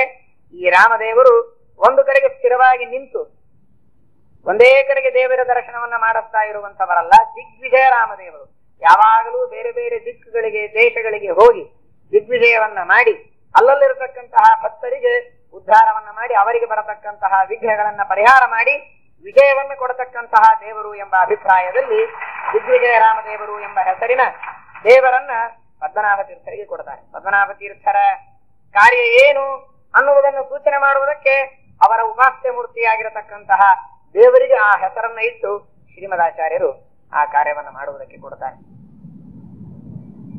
ಅಂತಹ ಅದಕ್ಕೆ ಆ ಪದ್ಮನಾಭ ತೀರ್ಥರಿಗೆ ಒಪ್ಪಿಸಿದಂತಹ ಜವಾಬ್ದಾರಿ ಯಾವುದು ಅಂದರೆ ಸಮಸ್ತವಾಗಿರತಕ್ಕಂತಹ ವೇದಾಂತದ ಸಾಮ್ರಾಜ್ಯ, ಆ ವೇದಾಂತದ ಪ್ರಚಾರವನ್ನ ಮಾಡುವುದು, ಇಡೀ ಭೂಮಂಡಲದಲ್ಲಿ ಸಿದ್ಧಾಂತದ ಪ್ರಚಾರ ಮಾಡುವುದು ದೊಡ್ಡ ಜವಾಬ್ದಾರಿ. ಅವನ್ನ ಪದ್ಮನಾಭ ತೀರ್ಥರಿಗೆ ಕೊಟ್ಟಿದ್ದಾರೆ ಶ್ರೀಮದಾಚಾರ್ಯ. ನೀವೆಲ್ಲ ಶ್ರೀಮದಾಚಾರ್ಯರು ಹೇಳತಕ್ಕಂತಹ ಮತ್ತೆ ಆ ತಾರತಮ್ಯವನ್ನ ನೀವೆಲ್ಲ ತಿಳಿದುಕೊಂಡಿದ್ದೀರಿ. ತಂತ್ರಸಾರದಲ್ಲಿ ಅದ್ಭುತವಾದ ರೀತಿಯಲ್ಲಿ ಶ್ರೀಮದಾಚಾರ್ಯರ ತಾರತಮ್ಯವನ್ನ ತಿಳಿಸಿಕೊಟ್ಟಿದ್ದಾರೆ. ಅಹಿಂಸಾದಿ ಸಮಸ್ತ ಯಮ ನಿಯಮಾದಿಗಳಿಗಿಂತಲೂ ಕೂಡ ಶ್ರೇಷ್ಠವಾದದ್ದು ಯಾವುದು ಅಂತಂದ್ರೆ ಸ್ವಾಧ್ಯಾಯ. 1 ಕೋಟಿ ಪಟ್ಟು ಶ್ರೇಷ್ಠ ವೇದಗಳನ್ನ ಅನ್ನೋದು. ಅದಕ್ಕಿಂತಲೂ ಅನಂತ ಪಟ್ಟು ಹೆಚ್ಚಾದದ್ದು ಹರಿಪೂಜನ, ಪರಮಾತ್ಮನ ಪೂಜೆಯನ್ನ ಮಾಡೋದು. ಭಗವಂತನ ಪೂಜೆಯನ್ನ ಮಾಡತಕ್ಕಂತಹ ಏನು ಒಂದು ಭಾಗ್ಯ ಇದೆ, ಅದು ಕೇವಲ ಅರ್ಥಜ್ಞಾನ ಇಲ್ಲದೆ ವೇದವನ್ನ ಪಠನ ಮಾಡುವುದಕ್ಕಿಂತಲೂ ಅನಂತ ಪಟ್ಟು ಹೆಚ್ಚು. ಅದಕ್ಕಿಂತಲೂ 3 ಪಟ್ಟು ಹೆಚ್ಚಾದದ್ದು ಪರಮಾತ್ಮನನ್ನ ಧ್ಯಾನ ಮಾಡು, ಮನಸ್ಸಿನಲ್ಲಿ ಭಗವಂತನ ಧ್ಯಾನ ಮಾಡು. ಆ ಪರಮಾತ್ಮನ ಧ್ಯಾನ ಮಾಡುವುದಕ್ಕಿಂತಲೂ ಒಬ್ಬ ಶಿಷ್ಯನಿಗೆ ವ್ಯಾಖ್ಯಾನವನ್ನ ಮಾಡೋದು 100 ಪಟ್ಟು ಹೆಚ್ಚು. ಅದಕ್ಕಿಂತಲೂ ಸ್ವತಃ ತಾನು ಶಾಸ್ತ್ರ ಓದೋದು, ಅದಕ್ಕಿಂತಲೂ ಹೆಚ್ಚಾದದ್ದು ಒಬ್ಬನಿಗೆ ಪಾಠ ಹೇಳಿದರೆ 100 ಪಟ್ಟು ಹೆಚ್ಚು. ನೋಡಿ, ಪರಮಾತ್ಮನ ಪೂಜೆ ಯಮ ನಿಯಮಾದಿಗಳನ್ನು ಮಾಡುವುದಕ್ಕಿಂತಲೂ ಅನಂತ ಪಟ್ಟು ಹೆಚ್ಚಾಗ್ತದೆ. ಅದಕ್ಕಿಂತಲೂ ಹೆಚ್ಚಾದದ್ದು ಶಾಸ್ತ್ರಾವಮರ್ಶನ, ಅದಕ್ಕೂ ಹೆಚ್ಚಾದದ್ದು ಒಬ್ಬನಿಗೆ ಶಾಸ್ತ್ರ ಪಾಠ ಹೇಳೋದು. ಹಾಗಾದರೆ ಪದ್ಮನಾಭ ತೀರ್ಥರಿಗೆ ಶ್ರೀಮದಾಚಾರ್ಯರು ಒಪ್ಪಿಸಿರತಕ್ಕಂತಹ ಜವಾಬ್ದಾರಿ ಯಾವುದು? ಕೇವಲ ಪೂಜೆಯನ್ನು ಮಾಡುವುದಲ್ಲ, ಒಬ್ಬನಿಗೆ ಪಾಠ ಹೇಳೋದಲ್ಲ. ಯಃ ಕರ್ನಾಟಕ ಪೂರ್ವ ಸಜ್ಜನ ಗುರು ಶ್ರೀ ಪದ್ಮನಾಭಾಹ್ವಯ. ನಾರಾಯಣ ಪಂಡಿತಾಚಾರ್ಯ ಋಷಿಕೇಶ ತೀರ್ಥರು. ಋಷಿಕೇಶ ತೀರ್ಥರು ಅಂದ್ರೆ ಸಾಕ್ಷಾತ್ ಶ್ರೀಮದಾಚಾರ್ಯರ ಶಿಷ್ಯರು. ಶ್ರೀಮದಾನಂದ ತೀರ್ಥ ಭಗವತ್ಪಾದಾಚಾರ್ಯರ ಸಾಕ್ಷಾತ್ ಶಿಷ್ಯರು, ಬಲಿಮಾರೋ ಮಠದ ಮೂಲ ಪುರುಷರು ಋಷಿಕೇಶ ತೀರ್ಥರು ಅಂತ. ಶ್ರೀಮದಾಚಾರ್ಯರು ಬರೆದ ಸರ್ವಮೂಲ ಗ್ರಂಥಗಳನ್ನ ತಮ್ಮ ಹಸ್ತಾಕ್ಷರಗಳಿಂದ ಬರೆದಿಟ್ಟಂತಹ ಮಹಾನುಭಾವರು. ಶ್ರೀಮದಾಚಾರ್ಯರ ಸಾಕ್ಷಾತ್ ಶಿಷ್ಯರಾಗಿ ಪದ್ಮನಾಭ ತೀರ್ಥರ ಸಮಕಾಲೀನರಾಗಿರತಕ್ಕಂತಹ ಋಷಿಕೇಶ ತೀರ್ಥರು ಪದ್ಮನಾಭ ತೀರ್ಥರಿಗೆ ಶ್ರೀಮದಾಚಾರ್ಯರು ಕೊಟ್ಟ ಜವಾಬ್ದಾರಿ ಏನು ಅಂತ ತಾವು ಹೇಳ್ತಾರೆ. ನಮಗೆ ಗೊತ್ತಾಗುವುದು. ಇವತ್ತಿನ ನಮಗೆ ಅವತ್ತು ಶ್ರೀಮದಾಚಾರ್ಯರು ಪದ್ಮನಾಭ ತೀರ್ಥರಿಗೆ ಏನೆಂದು ಕರೆದರು ಹೇಗೆ ಹೇಳುವುದು? ಆದರೆ ಕಣ್ಣಾರೆ ಕಂಡ ತಮ್ಮ ಕಿವಿಯಿಂದಲೇ ಶ್ರೀಮದಾಚಾರ್ಯರ ಮಾತುಗಳನ್ನು ಕೇಳಿರತಕ್ಕಂತಹ ಋಷಿಕೇಶ ತೀರ್ಥ ಶ್ರೀಪಾದಂಗಳವರು ಈ ಮಾತನ್ನು ಹೇಳ್ತಾರೆ. ಏನ್ ಹೇಳ್ತಾರೆ ಅಂತಂದ್ರೆ, ಪದ್ಮನಾಭ ತೀರ್ಥರಿಗೆ ಶ್ರೀಮದಾಚಾರ್ಯರು ಏನ ಜವಾಬ್ದಾರಿಯನ್ನು ಕೊಟ್ಟರು? ಯಃ ಕರ್ನಾಟಕ ಪೂರ್ವ ಸಜ್ಜನ ಗುರು. ಕರ್ನಾಟಕವೇ ಮೊದಲಾಗಿರತಕ್ಕಂತಹ ಸಮಸ್ತ, ಅವರು ಕುಳಿತಿದ್ದು ಕರ್ನಾಟಕದಲ್ಲಿ ಕುಳಿತಿದ್ರು ಶ್ರೀಮದಾಚಾರ್ಯರು. ಅಲ್ಲಿ ಕುಳಿತು ಹೇಳ್ತಾರೆ, ಯಃ ಕರ್ನಾಟಕ ಪೂರ್ವ ಸಜ್ಜನ ಗುರು. ಇದೊಂದು ದೇಶ ಅಲ್ಲ, ಕರ್ನಾಟಕವೇ ಪೂರ್ವ ಅಂದ್ರೆ ಮೊದಲಾದ, ಕರ್ನಾಟಕವೇ ಮೊದಲಾದ ಸಮಗ್ರವಾದ ಭರತ ಭೂಮಿ. ಆ ಎಲ್ಲ ಭರತ ಭೂಮಿಯಲ್ಲಿರತಕ್ಕಂತಹ ಜನರಿಗೆ ನೀನು ಗುರುವಾದ. ಎಲ್ಲ ಭರತ ಭೂಮಿಯಲ್ಲಿರತಕ್ಕಂತಹ ಜನರಿಗೆ ತತ್ವೋಪದೇಶ ಮಾಡುವ ಜವಾಬ್ದಾರಿ ನಿನ್ನದು. ಶ್ರೀಮದಾಚಾರ್ಯರು ತಂತ್ರಸಾರದಲ್ಲಿ ಹೇಳಿದ ಮಾತನ್ನ ಮನಸ್ಸಿನಲ್ಲಿ ಇಟ್ಟುಕೊಳ್ಳಿ. ಶ್ರೀಮದಾಚಾರ್ಯರು ಪದ್ಮನಾಭ ತೀರ್ಥರ ಆದೇಶ ಕೊಟ್ಟಂತಹ ಮಾತನ್ನು ನೆನಪಿನಲ್ಲಿ ಇಟ್ಟುಕೊಳ್ಳಿ. ಪದ್ಮನಾಭ ತೀರ್ಥರಿಗೆ ಎಷ್ಟು ಪುಣ್ಯ ಬಂದಿರುತ್ತದೆ ವಿಚಾರ ಮಾಡಿ. ವ್ಯಾಖ್ಯಾ ಏಕಸ್ಯ ಶತೋತ್ತರ. ಪರಮಾತ್ಮನ ಪೂಜೆಯನ್ನು ಮಾಡುವುದಕ್ಕಿಂತಲೂ ಕೋಟಿ ಕೋಟಿ ಪಟ್ಟು ಹೆಚ್ಚಾಗಿರತಕ್ಕಂತಹ ಪುಣ್ಯವನ್ನ ಕೊಡುವ ಆ ಪಾಠ ಪ್ರವಚನದ ಜವಾಬ್ದಾರಿಯನ್ನ ಪದ್ಮನಾಭ ತೀರ್ಥರಿಗೆ ಶ್ರೀಮದಾಚಾರ್ಯರು ಒಪ್ಪಿಸಿ ಅವರಿಗೆ ಆ ಸ್ಥಾನವನ್ನ ಕೊಡ್ತಾ ಇದ್ದಾರೆ. ಇದು ಪದ್ಮನಾಭ ತೀರ್ಥರಿಗಿರತಕ್ಕಂತಹ ದೊಡ್ಡ ಭಾಗ್ಯ. ಇವತ್ತು ಇಡೀ ಹಸೇತು ಹಿಮಾಚಲದಲ್ಲಿ ಯಾರಾದರೂ ವೈಷ್ಣವರಿದ್ದಾರೆ, ಶ್ರೀಮದಾಚಾರ್ಯರ ಸತ್ಸಿದ್ಧಾಂತದ ಮೇಲೆ ವಿಶ್ವಾಸವನ್ನ ಮಾಡ್ತಾ ಇದ್ದಾರೆ ಅಂತಂದ್ರೆ ಆ ಸಂಪೂರ್ಣವಾದ ಶ್ರೇಯಸ್ಸು ಪದ್ಮನಾಭ ತೀರ್ಥರ ಪರಂಪರೆಗೆ. ಈ ಅದ್ಭುತವಾದಂತಹ ಭಾಗ್ಯವನ್ನ ಪದ್ಮನಾಭ ತೀರ್ಥರು ಪಡೆದುಕೊಂಡಿದ್ದಾರೆ. ಅಂಥವರ ಪರಂಪರೆಯಲ್ಲಿ ನಾವು ಬಂದಿದ್ದೇವೆ. ಇದು ನಮ್ಮ ಭಾಗ್ಯ ಅಂತ ನಾವು ತಿಳಿದುಕೊಳ್ಳಬೇಕು. ನಮ್ಮ ಗುರುಗಳಾಗಿ ಪದ್ಮನಾಭ ತೀರ್ಥರು ದೊರಕಿದ್ದಾರೆ ಅಂತ ಅನ್ನೋದೇ ಬಹಳ ದೊಡ್ಡದಾದ ಭಾಗ್ಯ. ಯಃ ಕರ್ನಾಟಕ ಪೂರ್ವ ಸಜ್ಜನ ಗುರು ಶ್ರೀ ಪದ್ಮನಾಭಾಹ್ವಯ. ಇದನ್ನ ಋಷಿಕೇಶ ತೀರ್ಥ ಶ್ರೀಪಾದಂಗಳವರು ಬಲಿಮಾರ ಮಠದ ಮೂಲ ಪುರುಷರಾಗಿರತಕ್ಕಂತಹ ಮಹಾನುಭಾವರು. ಅಷ್ಟೋತ್ಕೃಷ್ಟ ಬಲಿಮಾರ ಮಠ ಅಂತ ಹೇಳುವ ಪದ್ಧತಿ.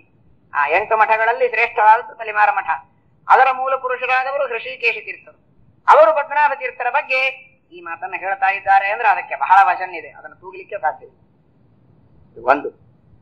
ಎರಡನೇದಾಗಿ ಆ ಪದ್ಮನಾಭ ತೀರ್ಥರ ಬಗ್ಗೆ ಪ್ರಮೇಯ ನವಮಾಲಿಕಾದಲ್ಲಿ ನಾರಾಯಣ ಪಂಡಿತಾಚಾರ್ಯರು ಹೇಳುವಾಗ ಬೇರೆ ಬೇರೆ ಪ್ರತಿಮೆಗಳನ್ನ ಶ್ರೀಮದಾಚಾರ್ಯರು ಈ ಎಲ್ಲ ಜನರಿಗೂ ಕೊಟ್ಟಾಗ ಪದ್ಮನಾಭ ತೀರ್ಥರಿಗೆ ಪ್ರತಿಮೆಯನ್ನ ಕೊಡ್ತಾರೆ. ತಾವು ಸತತವಾಗಿ ನಿರಂತರವಾಗಿ ಪೂಜೆಯನ್ನ ಮಾಡುತ್ತಾ ತಾವು ಆಶ್ರಮ ಸ್ವೀಕಾರ ಮಾಡಿದ ದಿನದಿಂದ ತಾವು ವಿಶೇಷವಾಗಿ ಆವಾಹನ ಮಾಡಿ ಸನ್ನಿಧಾನವನ್ನ ತುಂಬಿ ಅದ್ಭುತವಾದಂತಹ ತಮ್ಮ ಅನುಸಂಧಾನದಿಂದ ತಮ್ಮ ಇಡೀ ಸಮಗ್ರವಾಗಿರತಕ್ಕಂತಹ 60 ವರ್ಷಗಳವರೆಗೆ ಸತತವಾಗಿ ಪೂಜೆಯನ್ನ ಮಾಡಿರತಕ್ಕಂತಹ ಪ್ರತಿಮೆ ಆ ದಿಗ್ವಿಜಯರಾಮದೇವರ ಪ್ರತಿಮೆ. ಆ ಪ್ರತಿಮೆಯನ್ನ ಪದ್ಮನಾಭ ತೀರ್ಥರಿಗೆ ಒಪ್ಪಿಸ್ತಾರೆ. ಒಪ್ಪಿಸಬೇಕಾದರೆ ಬೇರೆ ಬೇರೆ ಇಂತಿಂತಹ ಪ್ರತಿಮೆಗಳನ್ನ ಇಂತಿಂತಹ ಯತಿಗಳಿಗೆ ಒಪ್ಪಿಸಿದರು ಅಂತ ಹೇಳ್ತಾ ನಾರಾಯಣ ಪಂಡಿತಾಚಾರ್ಯರು ಹೇಳ್ತಾರೆ, ಶ್ರೀ ವಿಠಲಂ ಶ್ರೀ ರಘುವಂಶ ಶೇಖರಂ ಶ್ರೀ ಪದ್ಮನಾಭಾಹ್ವಯ ಯೋಗಿ ಮೌಲಯೇ. ಇಂತಹ ಯೋಗಿಗಳಿಗೆ ಇಂತಹ ಪ್ರತಿಮೆಯನ್ನು ಕೊಟ್ರು, ಇಂತಹ ಯೋಗಿಗಳಿಗೆ ಇಂತಹ ಪ್ರತಿಮೆಯನ್ನು ಕೊಟ್ರು. ರಘುವಂಶ ಶೇಖರಂ, ಆ ರಘುವಂಶ ಶೇಖರ ದಿಗ್ವಿಜಯರಾಮದೇವರ ಪ್ರತಿಮೆಯನ್ನು ಯಾರಿಗೆ ಕೊಟ್ರು ಅಂತ ಕೇಳಿದರೆ ಶ್ರೀ ಪದ್ಮನಾಭಾಹ್ವಯ ಯೋಗಿ ಮೌಲಯೇ. ಮೌಲಿ ಅಂತಂದ್ರೆ ಕಿರೀಟಪ್ರಾಯರಾದಂಥವರು. ಇಷ್ಟೆಲ್ಲ ಯತಿಗಳ ಮಧ್ಯದಲ್ಲಿ ಕಿರೀಟಪ್ರಾಯರಾಗಿರತಕ್ಕಂತಹ ಶ್ರೇಷ್ಠರಾದ ಪದ್ಮನಾಭ ತೀರ್ಥರಿಗೆ ದಿಗ್ವಿಜಯರಾಮದೇವರ ಪ್ರತಿಮೆಯನ್ನು ಕೊಟ್ಟರು ಅಂತ ನಾರಾಯಣ ಪಂಡಿತಾಚಾರ್ಯರು ತಮ್ಮ ಗ್ರಂಥದಲ್ಲಿ ಹೇಳ್ತಾರೆ. ಅಂದ ಮೇಲೆ ಪದ್ಮನಾಭ ತೀರ್ಥರು ಎಷ್ಟು ದೊಡ್ಡವರು ಇದನ್ನು ನಾವು ಅರ್ಥ ಮಾಡಿಕೊಳ್ಳುವುದು. ಅವರು ಓಡಾಡಿದ ಕಥೆ ನಮಗೆ ಬಹಳ ಸಿಗೋದಿಲ್ಲ. ಅವರ ಬಗ್ಗೆ ದೊಡ್ಡ ದೊಡ್ಡ ಪುರುಷರು ಆಡಿದ ಮಾತುಗಳು ನಮಗೆ ಸಿಗತ್ತೆ, ಅದೇ ಸಾಕು. ಅವುಗಳನ್ನೇ ಕೇಳಿ ನಾವು ಆನಂದ ಪಡಬೇಕಾಗಿದೆ. ಶ್ರೀ ಪದ್ಮನಾಭಾಹ್ವಯ ಯೋಗಿ ಮೌಲಯೇ. ಎಲ್ಲ ಯೋಗಿಗಳಲ್ಲಿ ಯತಿಗಳಲ್ಲಿ ಶ್ರೇಷ್ಠರಾಗಿರತಕ್ಕಂತಹ ಪದ್ಮನಾಭ ತೀರ್ಥರ ಶ್ರೀಮದಾನಂದ ತೀರ್ಥ ಶಿಷ್ಯಪ್ರವರ ಪಾಠಾನುಸಾರಾಯಣ ಅಂತೆಲ್ಲ ಅದನ್ನ ಮಾಡಿದ್ದಾರೆ. ಅದು ಋಷಿಕೇಶ ತೀರ್ಥರಿಗೆ ಸಮ್ಮತವಾದದ್ದಲ್ಲ. ತತ್ಶಿಷ್ಯ ಪ್ರವರ ಲಿಖಿತ ಪಾಠಾನುಸಾರೇಣ ಇತ್ಯಾದಿಯಾಗಿ ಅದನ್ನು ಬರೆದದ್ದು ಅವರಿಗೆ ಸಮ್ಮತವಾದದ್ದಲ್ಲ. ಶ್ರೀ ಪದ್ಮನಾಭಾಹ್ವಯ ಯೋಗಿ ಮೌಲಯೇ ಎಂಬುದಾಗಿ ನಾರಾಯಣ ಪಂಡಿತಾಚಾರ್ಯರು ಹೇಳ್ತಾರೆ. ಇದಲ್ಲದೆ ಒಂದು ಸಂದರ್ಭದಲ್ಲಿ ಶ್ರೀಮತ್ ಟೀಕಾಕೃತ್ಪಾದರು ತೃತೀಯಾಧ್ಯಾಯದಲ್ಲಿ ತಾರತಮ್ಯವನ್ನ ನಿರೂಪಣೆ ಮಾಡಿ ಕೊಟ್ಟಿದ್ದಾರೆ. ಸುಧಾ ಗ್ರಂಥದಲ್ಲಿ, ಶ್ರೀಮನ್ಯಾಯ ಸುಧಾ ಗ್ರಂಥದಲ್ಲಿ. ಆ ಶ್ರೀಮನ್ಯಾಯ ಸುಧಾ ಗ್ರಂಥದಲ್ಲಿ ಮಾಡಿರತಕ್ಕಂತಹ ತಾರತಮ್ಯದ ವಿಷಯವನ್ನ ಖಂಡನ ಮಾಡತಕ್ಕಂತಹ ಒಂದು ಸಾಹಸವನ್ನ ಉಡುಪಿಯಲ್ಲಿದ್ದಂತಹ ಕೆಲವು ಜನರು ಮಾಡಿದರು. ಶ್ರೀಮತ್ ಟೀಕಾಕೃತ್ಪಾದರು ಬರೆದ ಶ್ರೀಮನ್ಯಾಯ ಸುಧಾ ಗ್ರಂಥದಲ್ಲಿರುವ ತಾರತಮ್ಯದ ಕೆಲವು ವಿಷಯಗಳ ಬಗ್ಗೆ ಆಕ್ಷೇಪಗಳನ್ನ ಖಂಡನವನ್ನ ಬರೆಯುವಂತಹ ಸಾಹಸವನ್ನ ಕೆಲವು ಜನ ಮಾಡಿ ಆ ಗ್ರಂಥದ ಹೆಸರನ್ನೇ ಶ್ರೀಮನ್ಯಾಯ ಸುಧಾ ಅಲ್ಲ, ಸುಧಾ ಅನಾದರಣೀಯ ಅಂತೆ ಗ್ರಂಥದ ಹೆಸರು. ಸುಧಾಕ್ಕೆ ಆಧಾರ ಕೊಡಬಾರದು, ಶ್ರೀಮನ್ಯಾಯ ಸುಧಾ ಗ್ರಂಥ ಇದು ಆಧಾರ ಮಾಡಲು ಯೋಗ್ಯವಲ್ಲ, ಅದು ತಿರಸ್ಕಾರ್ಯವಾದ ಗ್ರಂಥ ಎಂಬುದಾಗಿ ಗ್ರಂಥವನ್ನೇ ಬರೆದರು. ಅದಕ್ಕೆ ನಮ್ಮ ಈ ಪೀಠದ ಪರಂಪರೆಯಲ್ಲಿ ಬಂದಿರತಕ್ಕಂತಹ ಸತ್ಯ ವಿಜಯ ತೀರ್ಥ ಶ್ರೀಪಾದಂಗಳವರ ಶಿಷ್ಯರಾದಂತಹ ವರಖೇಡಿ ತಿಮ್ಮಣ್ಣಾಚಾರ್ಯರು ಅಂತ ಅವರು ಒಂದು ಗ್ರಂಥವನ್ನ ಬರೆದರು. ಸುಧಾನಾದರಣೀಯ ಖಂಡನಂ ಎಂಬುದಾಗಿ ಗ್ರಂಥ ಬರೆದರು. ಈಗ ನಾನು ಹೇಳಿದಿನಲ್ಲ, ಎಲ್ಲೆಲ್ಲಿಯೋ ಯಾವ್ಯಾವುದೋ ಮೂಲೆಯಲ್ಲಿ ಪುಸ್ತಕಗಳು ಹಾಳಾಗಿ ಹೋಗ್ತದೆ ಅಂತ ನಮ್ಮ ಗುರುಗಳು ಮಾಡಿದಂತಹ ಪರಮೋಪಕಾರದಿಂದ ಆ 2 ಗ್ರಂಥಗಳು ಸಿಕ್ಕಿವೆ. ಸುಧಾ ಅನಾದರಣೀಯ ಅಂತೂ ಸಿಕ್ಕಿದೆ, ಸುಧಾನಾದರಣೀಯ ಖಂಡನಂ ಅನ್ನೋ ಗ್ರಂಥವೂ ಸಿಕ್ಕಿದೆ. ಆ ಸುಧಾ ಅನಾದರಣೀಯ ಖಂಡನಂ ಎಂಬ ಗ್ರಂಥದಲ್ಲಿ ಸುಧಾವನ್ನ ಯಾರು ತಿರಸ್ಕಾರ ಮಾಡಬೇಕು ಅಂತ ಹೇಳ್ತಾರೋ ಅವರ ಬಗ್ಗೆ ಮತ್ತೆ ಉತ್ತರವನ್ನ ಕೊಡುವಾಗ ಶ್ರೀಮತ್ ಟೀಕಾಕೃತ್ಪಾದರ ಆ ಮತವನ್ನ ಸಮರ್ಥನೆ ಮಾಡ್ತಾ ಇರುವ ಸಂದರ್ಭದಲ್ಲಿ ಅವರು ಹೇಳುವಂತಹ ಮಾತೇನು ಅಂದ್ರೆ, ಯಾರು ಋಷಿಕೇಶ ತೀರ್ಥರಿಗೂ ಪೂಜ್ಯರು, ನಾರಾಯಣ ಪಂಡಿತಾಚಾರ್ಯರಿಗೂ ಮಾನ್ಯರು, ಅಂತಹ ನಿಮ್ಮೆಲ್ಲರಿಗೂ ಮಾನ್ಯರಾದಂತಹ ಪದ್ಮನಾಭ ತೀರ್ಥರಿಗೆ ಸಂವಾದಿಯಾಗಿ ಟೀಕಾಕೃತ್ಪಾದರು ಹೇಳಿದ್ದಾರೆ, ಅದಕ್ಕೆ ವಿರುದ್ಧವಾಗಿ ನಿಮ್ಮ ಮಾತಾಗ್ತದೆ ಅಂತ ಹೇಳುವಾಗ ಒಂದು ಮಾತನ್ನ ಹೇಳ್ತಾರೆ, ದೇವ ವರ ಮೌಲಿ ಪದ್ಮನಾಭ ತೀರ್ಥ ಸಂವಾದಾಚ. ಪದ್ಮನಾಭ ತೀರ್ಥರ ಎಂಥವರು ಅಂದ್ರೆ ದೇವ ವರ ಮೌಲಿ ಶ್ರೀ ಪದ್ಮನಾಭ ತೀರ್ಥ ಸಂವಾದಾಚ ಶ್ರೀಮತ್ ಟೀಕಾಕೃತ್ಪಾದೀಯಂ ಮತಂ ಉಪಪನ್ನಂ ಎಂಬುದಾಗಿ ದೇವತೆಗಳಲ್ಲಿಯೂ ವರರಲ್ಲಿಯೂ ಮೌಲಿ. ನಿಮಗಾಚಾರ್ಯರ ಶಿಷ್ಯರಾಗಬೇಕಾದ್ರೆ ಬೇರೆಯವರು ಯಾಕೆ ಶಿಷ್ಯರಾಗ್ತಾರೆ? ಅವರು ದೇವವರ ಮೌಲಿಗಳೇ. ನೋಡ್ರಿ, ದೇವತೆಗಳಲ್ಲ, ದೇವವರ ಅಲ್ಲ, ದೇವವರ ಮೌಲಿ. ದೇವವರ ಮೌಲಿ, ದೇವತೆಗಳಲ್ಲಿಯೂ ಉತ್ತಮರಲ್ಲಿಯೂ ಶ್ರೇಷ್ಠರಾಗಿರತಕ್ಕಂತಹ ಪದ್ಮನಾಭ ತೀರ್ಥರ ಮಾತಿಗೆ ಶ್ರೀಮತ್ ಟೀಕಾಕೃತ್ಪಾದರ ಮಾತು ಸಂವಾದಿಯಾದದ್ದರಿಂದ ಇದನ್ನ ನೀವು ನಿರಾಕರಣ ಮಾಡಿದರೆ ನಿಮ್ಮ ಪೂರ್ವಾಚಾರ್ಯರ ವಿರೋಧ ಬರುತ್ತದೆ. ಯಾರನ್ನ ಆವರ ಮಾಡ್ಲಿಕ್ಕಾಗಿ ತಾವೆಲ್ಲ ತಮ್ಮ ಸಾಕ್ಷಿ ಎಷ್ಟೋ ಮಾತುಗಳನ್ನ ಸ್ತೋತ್ರಗಳನ್ನ ಮಾಡಿ ವಾಕ್ಶುದ್ಧಿಯನ್ನ ಮಾಡಿಕೊಂಡಿದ್ದಾರೆ. ಅಂಥವರ ವಿರುದ್ಧವಾದಂತಹ ಮಾತುಗಳನ್ನ ಆಡುವುದು ಸರಿಯಲ್ಲ ಎಂಬುದಾಗಿ ತಿಳಿಸಿಕೊಟ್ಟಿದ್ದಾರೆ. ಆದ್ದರಿಂದ ಪದ್ಮನಾಭ ತೀರ್ಥರ ಬಗ್ಗೆ ಈ ತರಹದ ಮಾತುಗಳನ್ನ ದೊಡ್ಡ ಜ್ಞಾನಿಗಳ ಮುಖದಿಂದ ನಾವು ಕೇಳ್ತೇವೆ. ಇದಲ್ಲದೆ ಇವತ್ತಿಗೆ ನಿಮ್ಮೆಲ್ಲರಿಗೂ ತಿಳಿದಿರತಕ್ಕಂತಹ, ಅರ್ಥಾತ್ ನಿಮಗೆಲ್ಲ ಗೊತ್ತಿದ್ದಂತೆ, ಸರ್ಕಾರದಲ್ಲಿ ಬ್ರಿಟಿಷರ ಕಾಲಕ್ಕೆ ಎಲ್ಲ ನಾನಾ ತರಹದ ಮತ್ತೆ ರಿಕಾರ್ಡ್ಗಳನ್ನ ಮಾಡ್ತಾರೆ. ಇದೆಲ್ಲ ನಿಮ್ಗೆ ಗೊತ್ತಿದೆ. ಅಫಿಡವಿಟ್ಸ್ ಅಂತಾರೆ, ಅದಕ್ಕೆ ಕೈಫಿಯತ್ತುಗಳು ಅಂತ ಹೇಳ್ತಾರೆ. ಆ ಕೈಫಿಯತ್ತುಗಳಲ್ಲಿ ಇರತಕ್ಕಂತಹ ವಿಷಯಗಳು ಅಂತಂದ್ರೆ ಈ ದೇವಸ್ಥಾನ ಅಥವಾ ಮಠ, ಇದರ ಇತಿಹಾಸ ಏನು, ಇದನ್ನ ಬರೀ ಹಿಯರ್ಸೆ ಅಲ್ಲ, ಯಾರೋ ಹೇಳಿದ್ದನ್ನು ಕೇಳಿ ಬರೆಯೋದಲ್ಲ. ಅದರ ಮುಖ್ಯ ಯಾರೋ ಅಧಿಕಾರಿಗಳಿರ್ತಾರೋ ಅವರಿಗೆ ಹೋಗಿ, ಅಲ್ಲಿರುವ ಮಹಾಂತರು, ಪೀಠಾಧಿಪತಿಗಳು, ಸ್ವಾಮಿಗಳು, ಅವರವರಿಗೆ ಕೇಳಿ ಬರೆದುಕೊಂಡಿರತಕ್ಕಂತಹ ಒಂದು ಕೈಫಿಯತ್ತುಗಳು ಅಂತಿರುತ್ತದೆ.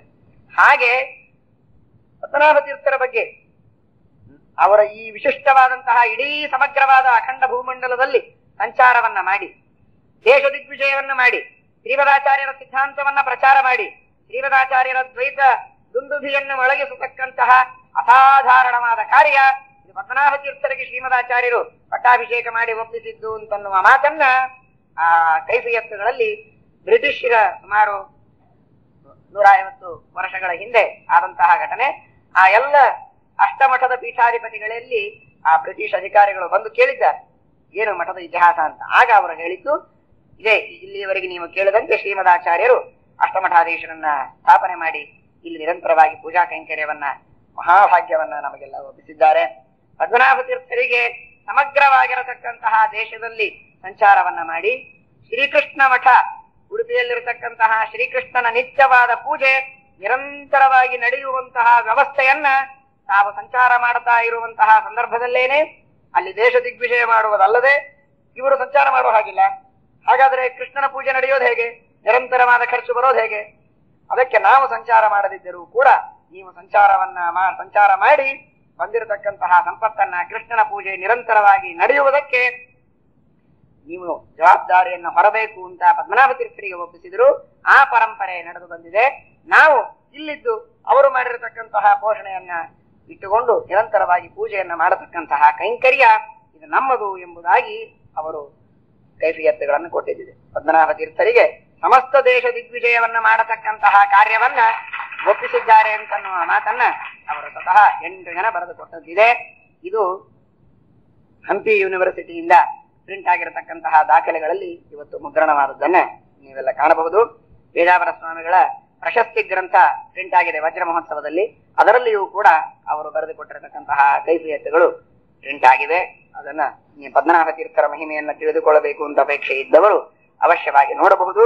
ಪುರಂದರದಾಸರು ಮಾಡಿರತಕ್ಕಂತಹ ಹಾಡಿದೆ, ಇದೇ ಕಥೆ.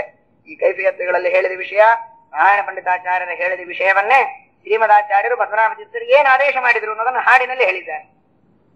ದೇಶ ದೇಶವ ಸಂಚರಿಸಿ ಹಣವನಿ ತರುತ ಶ್ರೀಕೃಷ್ಣನ ಪೂಜೆಯನ್ನು ನಡೆಸಬೇಕು ಅಂತ ಪುರಂದರದಾಸರು ಅದನ್ನ ಹಾಡಿನಲ್ಲಿ ಕೂಡ ಹೇಳಿಕೊಟ್ಟಿದ್ದಾರೆ.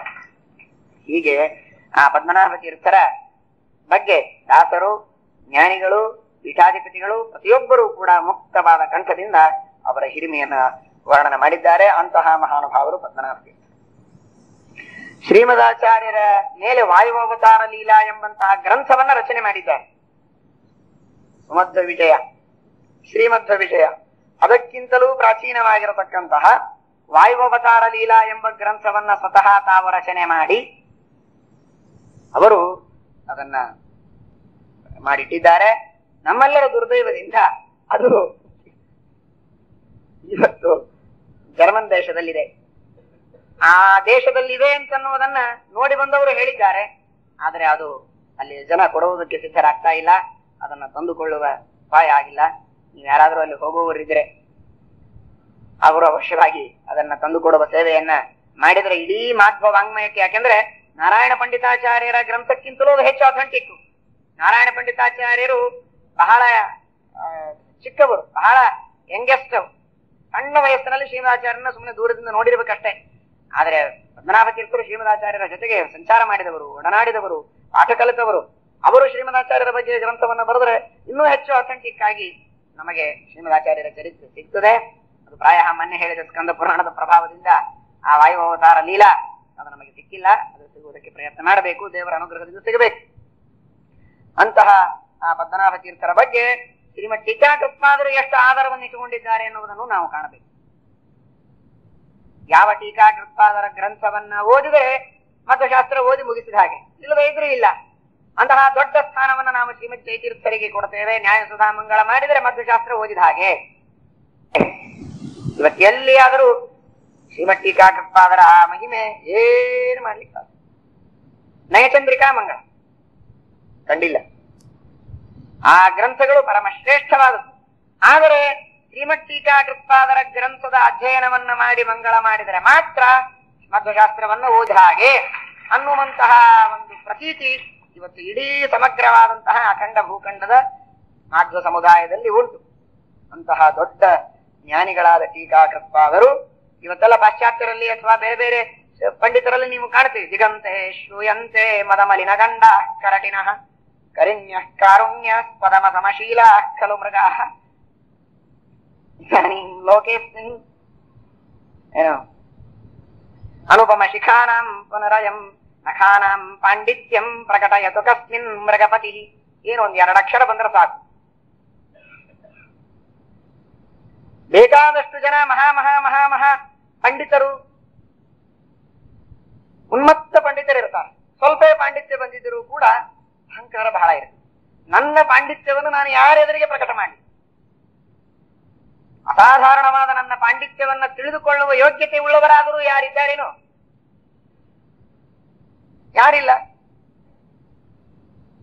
ವಿದ್ವಾಂಸೋ ವಸುಧಾತಲೆ ಪರವಚ ಶ್ಲಾಘಾಸು ಆಚಂಯಮಾಹ ಭೂಪಾಲ ಕಮಲ ವಿಲಾಸ ಮದಿರುನ್ ನೀಲನ್ ಮದಾ ಘೂರ್ಣಿತಾಃ ಆಚ್ಛೇ ಧಾಸ್ಯತೆ ಕಸ್ತ್ರಲಾಸ್ಯ ಮಧುನ ಧನ್ಯಸ್ಯ ಕಾಮಾಲಸ ಸ್ವರ್ವಾ ಮಾಧರ ಮಾಧುರಿ ಮಧರಯನ್ ವಾಚಾಂ ವಿಲಾಸೋ ಮಮ.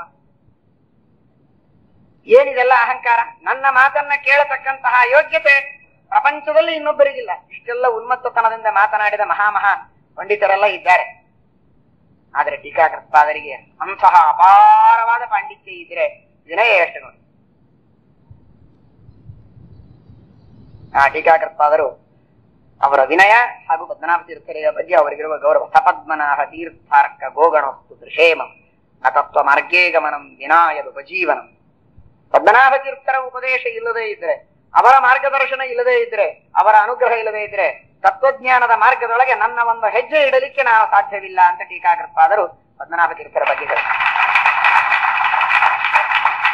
ಈಗ ಐತಿಹಾಸಿಕವಾಗಿ ನಾನು ಹೇಳ್ತಾ ಇದ್ದದ್ದು. ಐತಿಹಾಸಿಕವಾಗಿ ಪದ್ಮನಾಭ ತೀರ್ಥರು ಬರೆದ ಗ್ರಂಥಗಳು ಬಹಳ ಚಿಕ್ಕದಾಗಿದೆ. ಅನ್ಯಾಯ ರತ್ನಾವಲಿ, ಸ್ವತರ್ಕ ದೀಪಾವಳಿ, ದಶ ಪ್ರಕರಣಗಳಲ್ಲಿ ಟೀಕೆ ಇದೆ. ಅನೇಕ ಗ್ರಂಥಗಳಿಗೆ ವ್ಯಾಖ್ಯಾನ ಬರೆದಿದ್ದಾರೆ, ಆದರೆ ಬಹಳ ಚಿಕ್ಕದು. ಟೀಕಾಕೃತ್ಪಾದರು ಬರೆದ ಗ್ರಂಥಗಳು ಅತ್ಯಂತ ವಿಸ್ತಾರವಾದದ್ದು, ಅದ್ಭುತವಾದದ್ದು. ಹೀಗಿದ್ದಾಗ ಸಹಜವಾಗಿ ಪ್ರಾಚೀನರು ಏನೋ ಗ್ರಂಥ ಬರೆದಿದ್ದಾರೆ, ಆದರೆ ಆ ಗ್ರಂಥಗಳು ಪಾಪ ಅವರು ತಮಗೆ ತಿಳಿದಷ್ಟು ತಾವು ಬರೆದಿದ್ದಾರೆ, ಏನೋ ಅಲ್ಪ ಸ್ವಲ್ಪ ಬರೆದಿದ್ದಾರೆ. ನಾನು ಅವರಿಗೆ ಗೊತ್ತಾಗದೇ ಇದ್ದ, ಅವರಿಗೆ ತಿಳಿಯದೇ ಇದ್ದ ಸಾಕಷ್ಟು ವಿಷಯಗಳನ್ನ ನನ್ನ ಬುದ್ಧಿಯಿಂದ ತಿಳಿದದ್ದನ್ನು ನಾನು ಬರೀತಾ ಇದ್ದೇನೆ. ಇದು ಶ್ರೀಮದಾಚಾರ್ಯರಿಂದ ಸಾಕ್ಷಾತ್ ಉಪದೇಶ ಪಡೆದಂತಹ ಮಹಾನುಭಾವರೇ ಟೀಕಾಕೃತ್ಪಾದರು. ನಾನು ಶ್ರೀಮದಾಚಾರ್ಯರಿಂದ ತಿಳಿದು ನನ್ನಷ್ಟಕ್ಕೆ ನಾನು ಬರೆದಿದ್ದೇನೆ ಅಂತ ಹೇಳ್ಕೊಳ್ಬಹುದಾಗಿತ್ತು. ಶ್ರೀಮದಾಚಾರ್ಯರ ಆಗಿ ಹೋಗಿ 700 ವರ್ಷ ಆದ ಮೇಲೆ ಹುಟ್ಟಿದಂತವ್ರು ಇವತ್ತು ಕೆಲವರು ಹೇಳ್ಕೊತಾರೆ ನಾನು ನೇರವಾಗಿ ಶ್ರೀಮದಾಚಾರ್ಯರ ಶಿಷ್ಯ ಅಂತ. ಅದು ಹೇಗೆ ಶಿಷ್ಯರು ಗೊತ್ತಿಲ್ಲ. ಅಂದ್ರೆ ತಾವು ಕಲಿತಂತಹ ಗುರುಗಳು, ಅವರ ಗುರುಗಳು ಎಲ್ಲರನ್ನೂ ಮರೆತು ನಾನು ನೇರವಾಗಿ ಶ್ರೀಮದಾಚಾರ್ಯರ ಶಿಷ್ಯ, ಫೋಟೋ ಇಟ್ಕೊಂಡು ನಾನು ಓದಿದ್ದೇನೆ ಅಂತ ಹೇಳ್ತಾರೆ. ಎಂತ ಸಾಹಸ ಇದು! ಶ್ರೀಮದ್ ಟೀಕಾಕೃತ್ಪಾದರು ಹೇಳ್ತಾರೆ, ಸಪದ್ಮನಾಭ ತೀರ್ಥಾರ್ಕ ಗೋಗಣೋಸ್ತು ದೃಶೇಮಮ. ಆ ಪದ್ಮನಾಭ ತೀರ್ಥರೆಂಬ ಸೂರ್ಯನ ಕಿರಣ ನಾನು ನಡೆಯುವ ಅಧ್ಯಾತ್ಮ ದಾರಿಯಲ್ಲಿ ಬೆಳಕನ್ನ ಚೆಲ್ಲಲಿ ಎಂಬುದಾಗಿ ಪ್ರಾರ್ಥನೆ ಮಾಡ್ತಾರೆ ಶ್ರೀಮದ್ ಟೀಕಾಕೃತ್ಪಾದರು. ಎಷ್ಟು ಕಡೆಗೆ ಹೇಳ್ತಾರೆ, ರಮಾನಿವಾಸೋಚಿತ ವಾಸಭೂಮಿ, ಸನ್ಯಾಯ ರತ್ನಾವಲಿ ಜನ್ಮಭೂಮಿ, ವೈರಾಗ್ಯ ಭಾಗ್ಯ ಮಮ ಪದ್ಮನಾಭ ತೀರ್ಥಾಮೃತಾಬ್ದಿರ್ಭವತಾದ್ ವಿಭೂತ್ಯೈ. ಪದ್ಮನಾಭ ತೀರ್ಥರು ಅಂತಂದ್ರೆ ಸಾಕ್ಷಾತ್ ಅಮೃತ ಸಮುದ್ರ ಇದ್ದಂತೆ. ಆ ಅಮೃತ ಸಮುದ್ರದಲ್ಲಿ ರಮಾನಿವಾಸೋಚಿತ ವಾಸಭೂಮಿ, ಲಕ್ಷ್ಮೀನಾರಾಯಣ ಪೂರ್ಣವಾಗಿ ಸಮುದ್ರದಲ್ಲಿ ಸನ್ನಿಹಿತನಾಗಿದ್ದಾನೆ. ಸನ್ಯಾಯ ರತ್ನಾವಲಿ, ಸಮುದ್ರದಲ್ಲಿ ಏನಿರ್ತದೆ? ಸಮುದ್ರದಲ್ಲಿ ದೇವರು ಮಲಗಿದ್ದಾನೆ, ಅನೇಕ ರತ್ನಗಳು ಸಿಗ್ತದೆ, ಶುಭ್ರವಾಗಿರ್ತದೆ ಸಮುದ್ರ. ಹಾಗಾದ್ರೆ ಪರಮಾತ್ಮ ಪದ್ಮನಾಭ ತೀರ್ಥರಲ್ಲಿ ಈ ಮೂರೂ ಇದೆ. ಪದ್ಮನಾಭ ತೀರ್ಥರಲ್ಲಿ ಪರಮಾತ್ಮ ಪೂರ್ಣವಾಗಿ ಸನ್ನಿಹಿತನಾಗಿದ್ದಾನೆ, ದೇವರು ಮಲಗಿದಾಗ ಆಯ್ತು ಶೇಷಶಾಹಿ. ಆಮೇಲೆ ಸನ್ಯಾಯ ರತ್ನಾವಲಿ ಜನ್ಮಭೂಮಿ. ಅನೇಕ ರತ್ನಗಳು ಸಮುದ್ರದಲ್ಲಿದ್ರೆ ಸನ್ಯಾಯ ಶ್ರೇಷ್ಠವಾದ ಯುಕ್ತಿಗಳೆಂಬ ರತ್ನಗಳಿಂದ ಕೂಡಿದೆ ಸನ್ಯಾಯ ರತ್ನಾವಲಿ ಎಂಬ ಗ್ರಂಥವನ್ನ ಇವರು ಬರೆದಿದ್ದಾರೆ. ಸಮುದ್ರದಲ್ಲಿ ಕೆಂಪು ಇರೋದಿಲ್ಲ, ಶುಭ್ರವಾಗಿರ್ತದೆ. ಇವರಲ್ಲಿಯೂ ರಾಗ ಅಂದ್ರೆ ಕೆಂಪು, ರಾಗ ಇಲ್ಲ, ವಿರಾಗ, ಮಹಾವೈರಾಗ್ಯ ಇದೆ. ಆದ್ದರಿಂದ ಇವರೇ ಅಮೃತದ ಸಮುದ್ರ ಇದ್ದಂತೆ. ಅಲ್ಲಿ ಸೂರ್ಯನ ಕಿರಣಗಳು ಇವರನ್ನ ಸೂರ್ಯ ಅಂತ ಹೋಲಿಸಿದರೆ ಇಲ್ಲಿ ಸಮುದ್ರ ಅಂತಂತಾರೆ. ಅಂತಹ ಪದ್ಮನಾಭ ತೀರ್ಥರೆಂಬ ಸಮುದ್ರದಂತಹ ಅದ್ಭುತವಾದ ಅಗಾಧವಾದ ವ್ಯಕ್ತಿತ್ವವುಳ್ಳ ಪದ್ಮನಾಭ ತೀರ್ಥರ ಅನುಗ್ರಹ ನನ್ನ ಮೇಲಾಗಲಿ. ಎರಡರ್ಥ ಅಲ್ಲಿ. ಮಮ ಪದ್ಮನಾಭ ತೀರ್ಥಾಮೃತಾಬ್ಧಿರ್ ಭವತಾದ್ ವಿಭೂತಿ, ಮಮ ವಿಭೂತ್ಯೈ ಪದ್ಮನಾಭ ತೀರ್ಥಾಮೃತಾಬ್ಧಿ ಭೂಯಾತ್. ನನ್ನ ಶ್ರೇಯಸ್ಸಿಗಾಗಿ ಪದ್ಮನಾಭ ತೀರ್ಥರು ಕಾರಣರಾಗಲಿ ಅಂತ ಒಂದಾದರೆ ಅಷ್ಟಭಿಮಾನ. ಮಮ ಪದ್ಮನಾಭ ತೀರ್ಥಾಮೃತಾಬ್ಧಿ ಟೀಕಾಕೃತ್ಪಾದರ ಎದುರು ಹೇಳ್ತಾ ಇದ್ದಾರೆ. ನನ್ನ ಪದ್ಮನಾಭ ತೀರ್ಥ, ನನ್ನ ಗುರುಗಳ ಗುರುಗಳಾದಂತಹ ನಮ್ಮ ಪೀಠದಲ್ಲಿ ಬಂದಿರತಕ್ಕಂತಹ ಪದ್ಮನಾಭ ತೀರ್ಥರು. ಮಮ ಪದ್ಮನಾಭ ತೀರ್ಥಾಮೃತಾಬ್ಧಿ ಮಮ ವಿಭೂತಿ ಭೂಯಾತ್. ನನ್ನ ಪದ್ಮನಾಭ ತೀರ್ಥರು ನನಗೆ ಅನುಗ್ರಹ ಮಾಡಲಿ ಅಂತ ಅಷ್ಟು ಅಭಿಮಾನದಿಂದ ಆ ಪದ್ಮನಾಭ ತೀರ್ಥರನ್ನು ಎದೆಗೆ ತರಿಸಿಕೊಂಡು ಹೇಳ್ತಾರೆ. ನೀವ್ ಹೇಳ್ತೀರೇನೆಂದರೆ ಶ್ರೀಮತ್ ಟೀಕಾಕೃತ್ಪಾದರಿಗೆ ಅಷ್ಟು ಪದ್ಮನಾಭ ತೀರ್ಥರ ಬಗ್ಗೆ ಅಭಿಮಾನ. ಇನ್ನೊಂದು ಕಡೆಗೆ ಹೇಳ್ತಾರೆ, ಶ್ರೀಮತ್ವ ಸಂಸೇವನ ಲಬ್ಧ ಶುದ್ಧ ವಿದ್ಯಾ ಸುಧಾಂಭೋ ನಿಧಯೋ ಮಲಾಯೇ ಕೃಪಾಲವ ಪಂಕಜನಾಭ ತೀರ್ಥ ಕೃಪಾ ಲವಸ್ಯಾನ್ಮಯಿ ನಿತ್ಯಮೇಶ. ಅವರ ಒಂದು ಕೃಪಾಲೇಷ ನನ್ನ ಮೇಲೆ ಇದ್ರೆ ಸಾಕು, ಅವರ ದೃಷ್ಟಿ ಹಾಕಿದ್ರೆ ಸಾಕು ಅಂತ ಅದ್ಭುತವಾದ ಗ್ರಂಥಗಳನ್ನ ರಚನೆ ಮಾಡಿದ ಜ್ಞಾನದ ಮೇರು ಅಂತ ಪ್ರಸಿದ್ಧರಾದ ಟೀಕಾಕೃತ್ಪಾದರು ಪದ್ಮನಾಭ ತೀರ್ಥರ ಬಗ್ಗೆ ಇಂತಹ ಮಾತುಗಳನ್ನು ಹೇಳಬೇಕಾಗಿದ್ರೆ ಅವರ ಯೋಗ್ಯತೆ ಎಷ್ಟು ದೊಡ್ಡದಿದೆ ಅಂತ ನಾವು ತಿಳಿಯಬಹುದು. ಅಂತಹ ಪದ್ಮನಾಭ ತೀರ್ಥರಿಂದ ಈ ಪರಂಪರೆ ಮುಂದುವರೆದು ಬಂದಿರತಕ್ಕಂತಹ ಪರಂಪರೆ. ಆ ಪದ್ಮನಾಭ ತೀರ್ಥರ ಬಗ್ಗೆ ಅನೇಕ ಈ ವಿಜಯನಗರದ ಸಾಮ್ರಾಜ್ಯದ ಸ್ಥಾಪನೆಯಾಗುವುದಕ್ಕೆ ಮುಖ್ಯ ಕಾರಣ ವ್ಯಾಸರಾಜರಿಗಿಂತಲೂ ಮೊದಲಿಗೆ ಪದ್ಮನಾಭ ತೀರ್ಥ. ಆ ವಿಜಯನಗರದ ಸಾಮ್ರಾಜ್ಯವನ್ನ ಸ್ಥಾಪನೆ ಮಾಡಿದವರು ಪದ್ಮನಾಭ ತೀರ್ಥರು ಎಂಬುದಾಗಿ ನಾವು ಐತಿಹಾಸಿಕವಾಗಿ ತಿಳಿದುಕೊಳ್ಳಬೇಕಾದ ಸತ್ಯ ಸಂಗತಿ. ಲೌಕಿಕವಾಗಿಯೂ ಅನೇಕ ರಾಜ ಮಹಾರಾಜರುಗಳಿಗೆ ಅನುಗ್ರಹ ಮಾಡಿ ಶ್ರೀಮದಾಚಾರ್ಯರ ಸಿದ್ಧಾಂತದ ಸ್ಥಾಪನೆಯನ್ನು ಮಾಡಿದ್ದಾರೆ. ಈ ಕಡೆಗೆ ಇದನ್ನು ಮಾಡಿದ್ದಾರೆ. ಇಷ್ಟು ಆ ಪದ್ಮನಾಭ ತೀರ್ಥರ ಬಗ್ಗೆ ವಿಶೇಷವಾಗಿರತಕ್ಕಂತಹ ವರ್ಣನೆಯನ್ನ ನಾವು ತಿಳಿಯಬೇಕು. ಆ ನಾರಾಯಣ ಪಂಡಿತಾಚಾರ್ಯರಿಗೆ ಸಮಯವೇ ಇಲ್ಲ ಶ್ರೀಮದಾಚಾರ್ಯರ ಬಗ್ಗೆ ಹೇಳುವ ಅವಸರ. ಅಷ್ಟು ಕೌಶಲ ಬರೀ ನಾರಾಯಣ ಪಂಡಿತಾಚಾರ್ಯರ ಕೌಶಲ ನೋಡಬೇಕು ಅಂದ್ರೆ ನಾಲ್ಕು ವ್ಯಕ್ತಿಗಳನ್ನ ಒಂದೊಂದು ಶ್ಲೋಕದಲ್ಲಿ ವರ್ಣನೆ ಮಾಡುವ ಅದ್ಭುತ ಪಾಂಡಿತ್ಯ. ವಶೀಕೃತ ಹೃಷೀಕಾಶ್ಚ ಜನನಾದ್ಯುಪಮರ್ದಿನ ನರಸಿಂಹ ಪದಾಧಾರ ಅಭ್ಯಸ್ತೋತೇಂದ್ರ ನಾಮಕ. ಎಷ್ಟು ಕೌಶಲ! ಒಂದೊಂದು ವ್ಯಕ್ತಿಗಳನ್ನ ಒಂದೊಂದು ಶ್ಲೋಕದಲ್ಲಿ ಹೇಳುವುದೇ ಕಷ್ಟ. ಅಂಥದ್ದು ನಾಲ್ಕು ವ್ಯಕ್ತಿಗಳನ್ನ ಒಂದು ಶ್ಲೋಕದಲ್ಲಿ ಸೆರೆ ಹಿಡಿಯುವಂತಹ ಸಾಹಿತ್ಯದ ಮಹಾಕೌಶಲ ಆ ನಾರಾಯಣ ಪಂಡಿತಾಚಾರ್ಯರಲ್ಲಿ ನಾವು ಕಾಣುತ್ತೇವೆ. ವಶೀಕೃತ ಹೃಷೀಕಾಶ್ಚ ಜನನಾದ್ಯುಪಮರ್ದಿನ. ಹೃಷಿಕೇಶ ತೀರ್ಥರು ವಶೀಕೃತ ಹೃಷೀಕಾಶ್ಚ ಒಂದು ಶಬ್ದದಲ್ಲೇ ಬಂದೋಯ್ತು. ಜನಾರ್ದನ ತೀರ್ಥರು ಜನನಾದ್ಯುಪಮರ್ದಿನ. ನರಸಿಂಹ ತೀರ್ಥರು ನರಸಿಂಹ ಪದಾಧಾರಾಹ. ಉಪೇಂದ್ರ ತೀರ್ಥರು ಕುತ್ತಿಗೆ ಮಠದ ಮೂಲ ಪುರುಷರು. ಅಭ್ಯಸ್ತ ಉಪೇಂದ್ರ ನಾಮಕ. ಅದೀರ್ಘಾನ್ಯಾವಿಧಾನಾಯೇ ವಾಮನ ತೀರ್ಥರು. ಮುಂದೆ ಶ್ರೀಮದ್ ರಾಮಪದಾಶ್ರಯ ಅಪ್ರತ್ಯಕ್ಷ ಗುಣೋದ್ರಿಕ್ತಾ ಅಧೋಕ್ಷಜ ತೀರ್ಥರು. ಭಕ್ತಿ ವೈರಾಗ್ಯ ಸಾಗರ ಪಾದೈ ಪುನಂತ ಕೃತಿಗಿಂ ದರ್ಶಯಂತೋ ಹರೇ ಪದಂ. ಎಲ್ಲ ಕಡೆಗೆ ಹೀಗೆಲ್ಲ ಮಾಡ್ತಾ ಇದ್ರು ಶ್ರೀಮದಾಚಾರ್ಯರಿದ್ದಾಗ. ಅವರ ಜೊತೆಗೆ ಪಾದೈಪುನಂತ ಪೃಥಿವೀಂ ದರ್ಶಯಂತೋ ಹರೇ ಪದಂ. ಎಲ್ಲ ಕಡೆಗೆ ಸಂಚಾರವನ್ನ ಶ್ರೀಮದಾಚಾರ್ಯರ ಜೊತೆಗೆ ಮಾಡಿ ಎಲ್ಲ ಕಡೆಗೂ ಪಾವಿತ್ರ್ಯವನ್ನ ತಂದು ಕೊಡ್ತಾ ಇದ್ರು ಅಂತ ಅವರ ಬಗ್ಗೆ ಹೇಳ್ತಾರೆ. ಆದರೆ ಇಷ್ಟು ತಮ್ಮ ಸಾಹಿತ್ಯದ ಕೌಶಲ, 4 ಜನರನ್ನ ಒಂದೇ ಶ್ಲೋಕದಲ್ಲಿ ವರ್ಣನೆ ಮಾಡಬಹುದಾದ ತಮ್ಮ ಅಪಾರವಾದ ಕೌಶಲವನ್ನ ಪಡೆದುಕೊಂಡಿದ್ದರೂ ಆ ಕೌಶಲದ ನಿರಸ್ತ ನಾರಿ ಸಮಯ ದುರಾಧಯ ಅಂತ ಹೇಳಿದಂತೆ ಆ ಕೌಶಲವನ್ನ ಮೀರಿ 8 ಶ್ಲೋಕಗಳಿಂದ ಪದ್ಮನಾಭ ತೀರ್ಥರ ಬಗ್ಗೆ ವರ್ಣನೆ ಮಾಡ್ತಾರೆ ಅಂತಾದ್ರೆ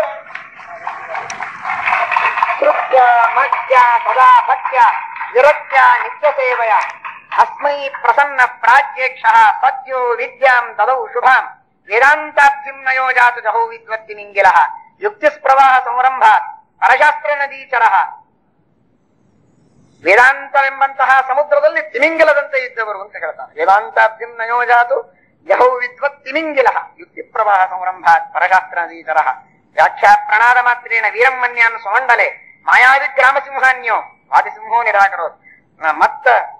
ಮತ್ತ ದುರ್ವಾರಿ ಮಾತಂಗ ತರ್ಕ ಮಸ್ತಕ ಧಾರಣೆ ಪಂಚಾಸ್ಯೋ ಯೋ ಭವದ್ವ್ಯಕ್ತಂ ಚತರಾಸ್ಯೋಪಿ ಕೇವಲಂ ಸನ್ಯಾಯ ರತ್ನಾವಲಿರಪ್ಯದ ಪಾದಯತ ಶುಭ. ಟೀಕಾ ಪರಾ ಅನುವ್ಯಾಖ್ಯಾಯ ಸ್ವತಃ ತಾವೇ ಅನುವ್ಯಾಖ್ಯಾನಕ್ಕೆ ಟೀಕೆಯನ್ನ ಬರೆದ್ರು ಹೇಳ್ತಾರೆ, ಆ ಟೀಕಾ ಬಹಳ ಶ್ರೇಷ್ಠವಾದದ್ದು. ಟೀಕಾ ಪರ ಅನುವ್ಯಾಖ್ಯಾಯ ಅನರ್ಘಾಬೋಧಸಾಗರ.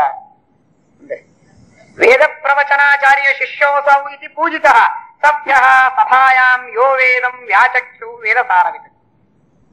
ಅಲ್ಲಲ್ಲಿ ಸಭೆಗಳು ನಡೆದರೆ ಯಾರನ್ನು ಕಳಿಸ್ಬೇಕು? ಶ್ರೀಮದಾಚಾರ್ಯರು. ಪದ್ಮನಾಭ ತೀರ್ಥರಿಗೆ ಹೋಗ್ರಿ ಅಂತ ಕೇಳಬೇಕು. ಶ್ರೀಮದಾಚಾರ್ಯರಿಗೆ ತಾವು ದೇಶ ದೇಶಗಳಿಗೆ ಪದ್ಮನಾಭ ತೀರ್ಥರನ್ನು ಕಳಿಸ್ತಾ ಇದ್ರು. ಕಳಿಸಿದ್ರೆ ಇವರನ್ನು ಹೇಗೆ ಸ್ವಾಗತ ಮಾಡ್ತಾ ಇದ್ರು? ವೇದ ಪ್ರವಚನಾಚಾರ್ಯ ಶಿಷ್ಯರು ಬರ್ತಾ ಇದ್ದಾರೆ ಎಂಬುದಾಗಿಯೇ ಪದ್ಮನಾಭ ತೀರ್ಥರಿಗೆ ಪ್ರಸಿದ್ಧಿ.